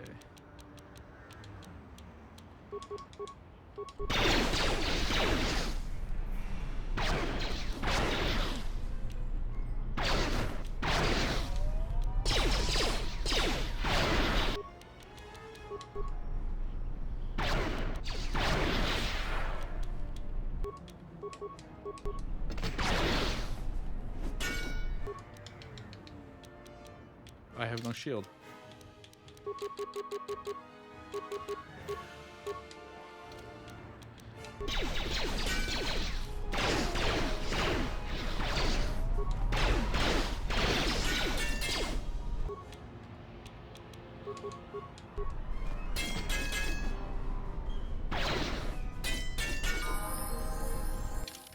Jesus, they just have to throw in a couple of stuff.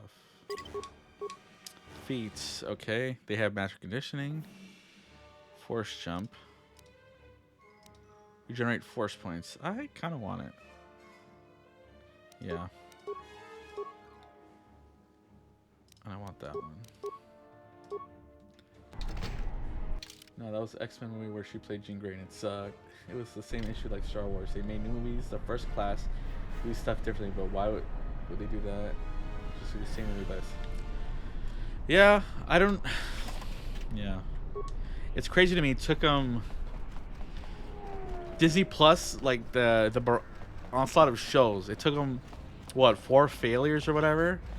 Of people hating on them for them to finally learn, oh, maybe we shouldn't rush the shows and let them actually give the director some more freedom. I hope that's the lesson they took. Where am I? Oh, this way. Dorker's getting on in a few minutes, right?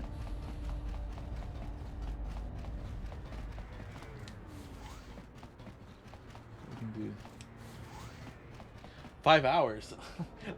I keep thinking. I keep getting the time wrong. Oh.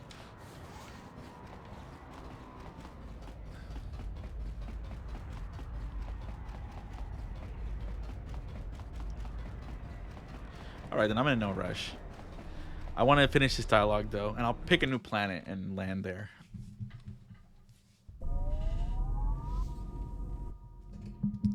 Oh, she has something to say. That is how flesh and blood fights. Let me show you how one fights when one's life is the Force. I won't let you harm him. I have heard of your kind. You worship strength. when all it does is rot you from within. You echo another's words, and as an echo it lacks strength. Who is it who has taught you of the Sith? I will not reveal my mistress, and It's I will Azula. not allow you to harm the one I Azula's travel voice with. actor. I cannot harm him. His wound lies deeper than any blade could reach. That is why I follow him and protect him. Protect him? I do not believe you. You do not believe that I would follow him to death. Certainly you have read as much in my movements as I have in yours. There's no shame in your feelings, sister of the Echani. Be silent. You know nothing of what you speak. You are alone and wounded in your own way. I can feel its pulse, like a heartbeat from the past. But if you will not believe that I mean him no harm, then believe this. I wish to learn from him. I wish to learn how it is he still walks, when his spirit is nothing more than a shell. When you feel as though the Force, as if life itself has abandoned you. I had a question for you, sister of the Echani. The exile. What does he look like? Like a man, but it is more than that. And I do not have the words. He is selfish, at times lacking discipline to his urges. My mistress was right about him. The galaxy has poisoned his heart, but yet I hope that he can be redeemed. It is a faint hope, and I find that I cannot help but follow him. Wait, what time tomorrow are you playing? From him, like a sound from far away that has traveled a vast distance to reach here. Like an echo. Your words are well chosen, sister of the Echani. I will not harm him. But it is not me you should fear. There are darker things in the galaxy than a blind one such as I. So 10 p.m. for me. You can still catch this a bit early in my stream tomorrow, if you want.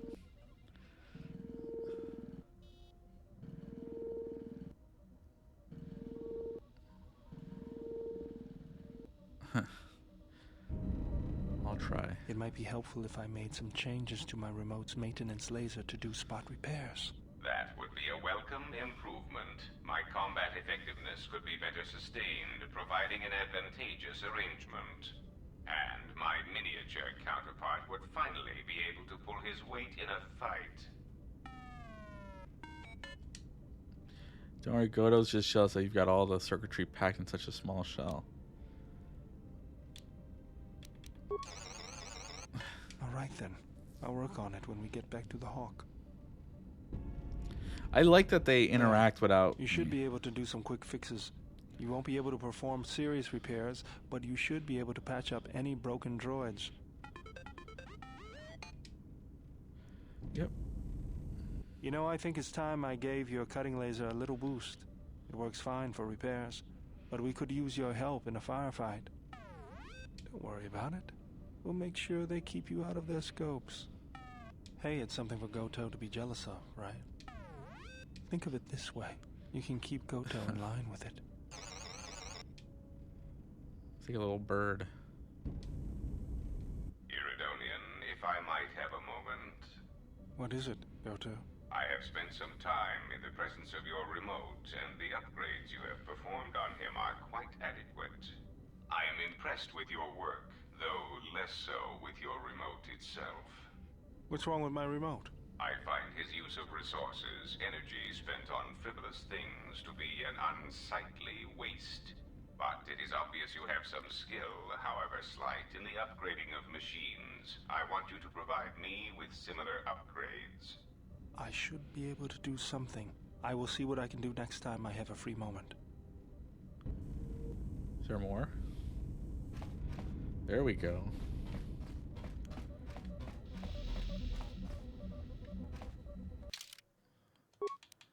Oh man, this took a long time. That was 17 hours and 14 minutes. Now it's at what? 19 hours. Well, distracting. Install. Repair. Repair. Oh, nice. I repaired him. I have a new droid. Diagnostic. HK-47 activated. Running checks through primary systems. Assessment. It appears I have suffered considerable damage and dismemberment. I can feel all the cracks in my motivators. And my central control cluster seems to have taken several repeated blaster shots at close range. How crude. Why were you in our storage hold? Answer. I do not know, Master. It is curious that I was here, although this place does seem familiar. Extrapolation. Perhaps someone was already in the process of rebuilding me. It may be I was needed for some task. Are you okay? You look a lot like a series of droids that have attacked me. Answer. Oh, that is impossible, Master. If I were out to kill you, we would not be speaking. And regardless, I am a unique model. Why, to think that there would be other versions of me would be unacceptable. Well, there's at least 4 other now defunct versions of you in the galaxy. Statement. Master, I must inform you that your attempts at humor are wasted on a droid such as I. As I have expressed, I am unique. Actually, there's a series of HK-50 units sharing your model and function that we've encountered on multiple occasions. Resignation. Very well, Master. If you persist in your attempts at humor, I shall indulge you. Let me check the ship's records, and we will settle this matter once and for all. Conclusion. You speak the truth.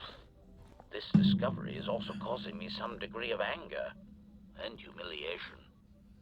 Are you alright? Mockery. Am I all right? Oh, yes, Master. Why, I am fine. Statement. I've only just been reactivated, only to find that there are substandard duplicates of me running all over the galaxy, corroding my good name. But if they are, in fact, hunting you, then I look forward to the opportunity to meet these units and educate them in proper assassination protocols. Conclusion. So it seems I need you, for the time being. You're an assassin droid? Recitation. Yes, as I said, I am an assassin droid. It is my primary function to burn holes through meat bags that you wish removed from the galaxy. Master, oh, how I hate that term. What, meatbag? Answer. No, Master. I said it again. He's one of my favorite characters in these games. Answer. Yes, Master. I'm not sure I like the idea. Are you ready to serve me? No, I'm not going to talk to him like that. Answer. Well, I am not certain I like the idea of a master who feels reservations at having Thank you, an robot. assassination droid at their disposal. In fact, it brings with it a certain sense of dread that you may actually not use me to my full capabilities.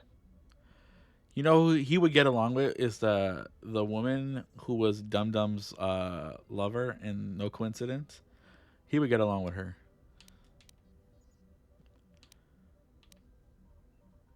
Yeah. Ready to serve me, droid? Carla, yeah. Oh, man. Answer. Yes, Master. HK-47 is ready to serve.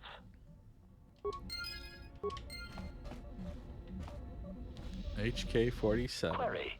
Is there someone that you need killed, Master? HK, do you know what love is? Answer. Many organic meatbags find that question difficult to answer, Master. That's an achievement, I apparently. believe I can provide you with a satisfactory definition. Definition. Love is making a shot to the knees of a target 120 kilometers away using an Aerotech sniper rifle with a tri-light scope. The achievement said, listen to Cupid HK. I think your definition's wrong. There's certain lethal charm in such a shot, I agree. That is the best definition of love I have ever heard. Then I don't think I've ever been in love. Statement. This definition, I am told, is subject to interpretation. Obviously, love is a matter of odds. Not many meatbags could make such a shot. And strangely enough, not many meatbags would derive love from it.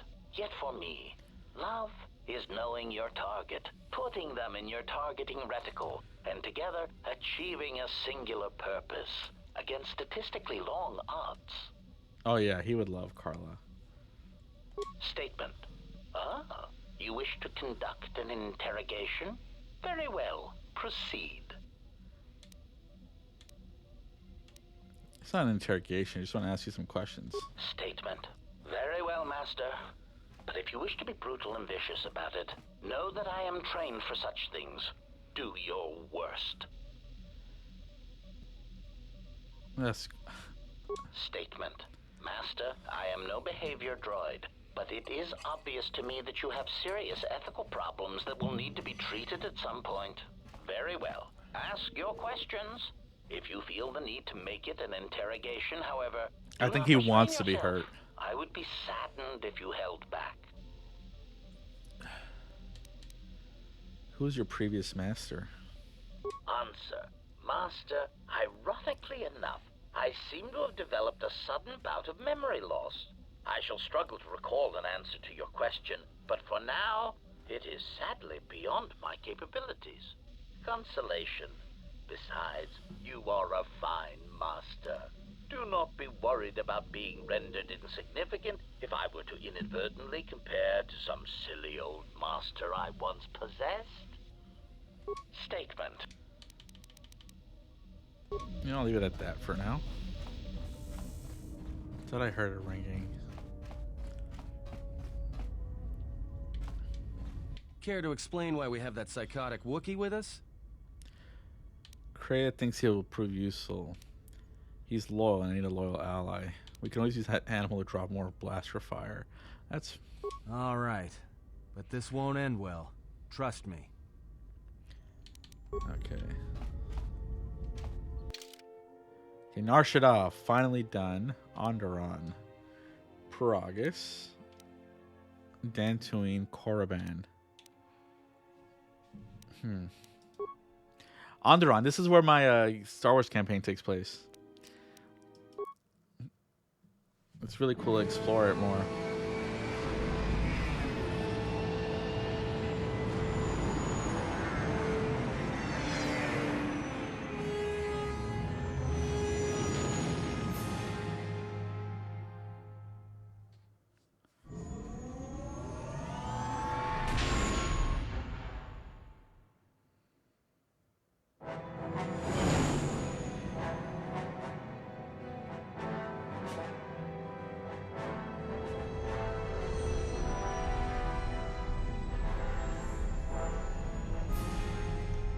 Right, there's a traffic jam here.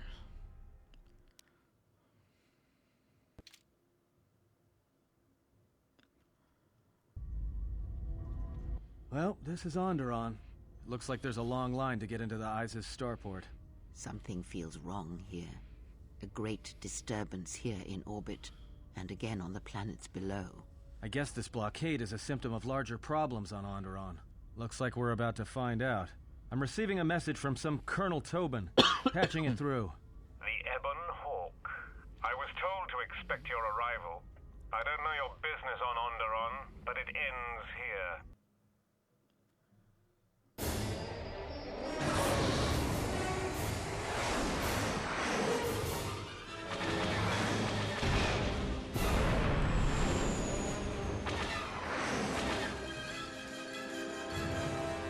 Let's see if I die here. The Ebon Hawk. We've taken some hits. We can try to fight back, or I can outrun them and hide us on the jungle moon nearby. It's your call. To the moon. Oh man, it's her. Just keep her steady.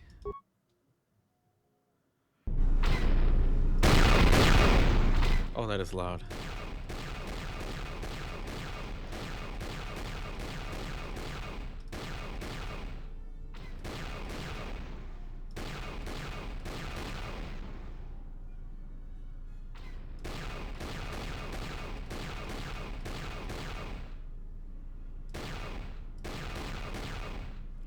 Why are you turning all of a sudden?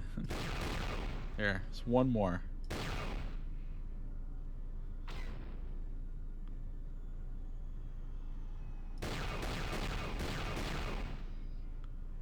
Okay.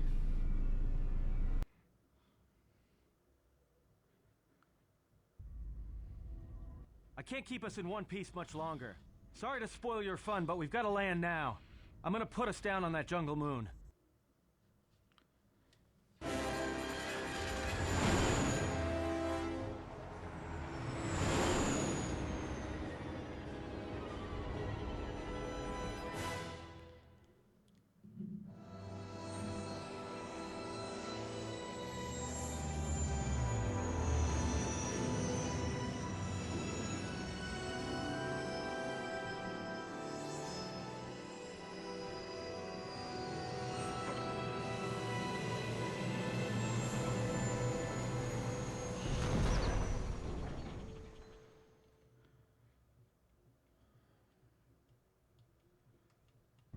You know, just once I wish someone was glad to see us. But no, if it isn't weapons pointed at our heads, it's someone trying to blast us out of the sky. I remember the days when welcoming committee used to mean something, without being followed by blaster bolts. Where do we land? Looks like one of the moons of Onderon. Not sure which one. It's mostly jungle and mountain. I did pick up the remains of an old outpost near here. Maybe that's why there's all these clearings around. Maybe they were once settlements. There were no settlements here. Those clearings were most likely once craters or crash sites. Crash sites? This is Duxon, where the Mandalorians began their crusade against the Republic. The remains of whatever outposts you detected here are military ones. We should be careful. This is where the Mandalorian Wars started? This doesn't look like much of a battlefield. Much is buried here, and there is much that should remain buried. Well, the space battle's still going on overhead. Since they were so eager to use our hull for target practice, I doubt they're just gonna forget us. Well, I don't like it. Onderon is about as far from the core as you can get and still be in the Republic. But even out here, the locals have heard of us.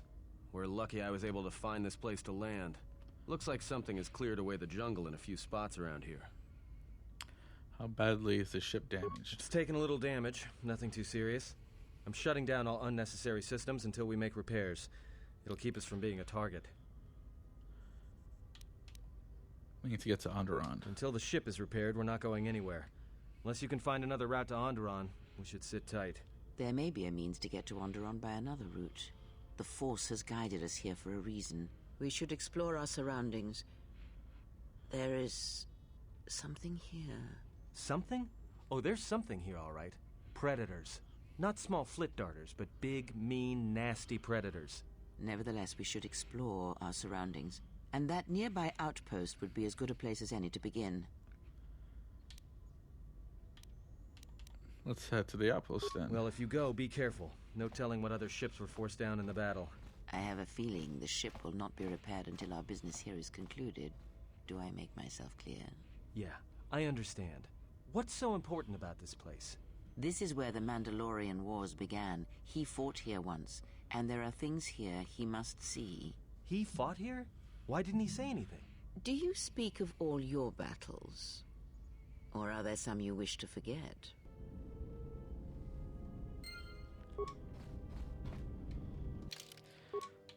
Okay. That was almost 4 hours. I am gonna end here. I will shout out somebody who's gonna be streaming Cyberpunk later today.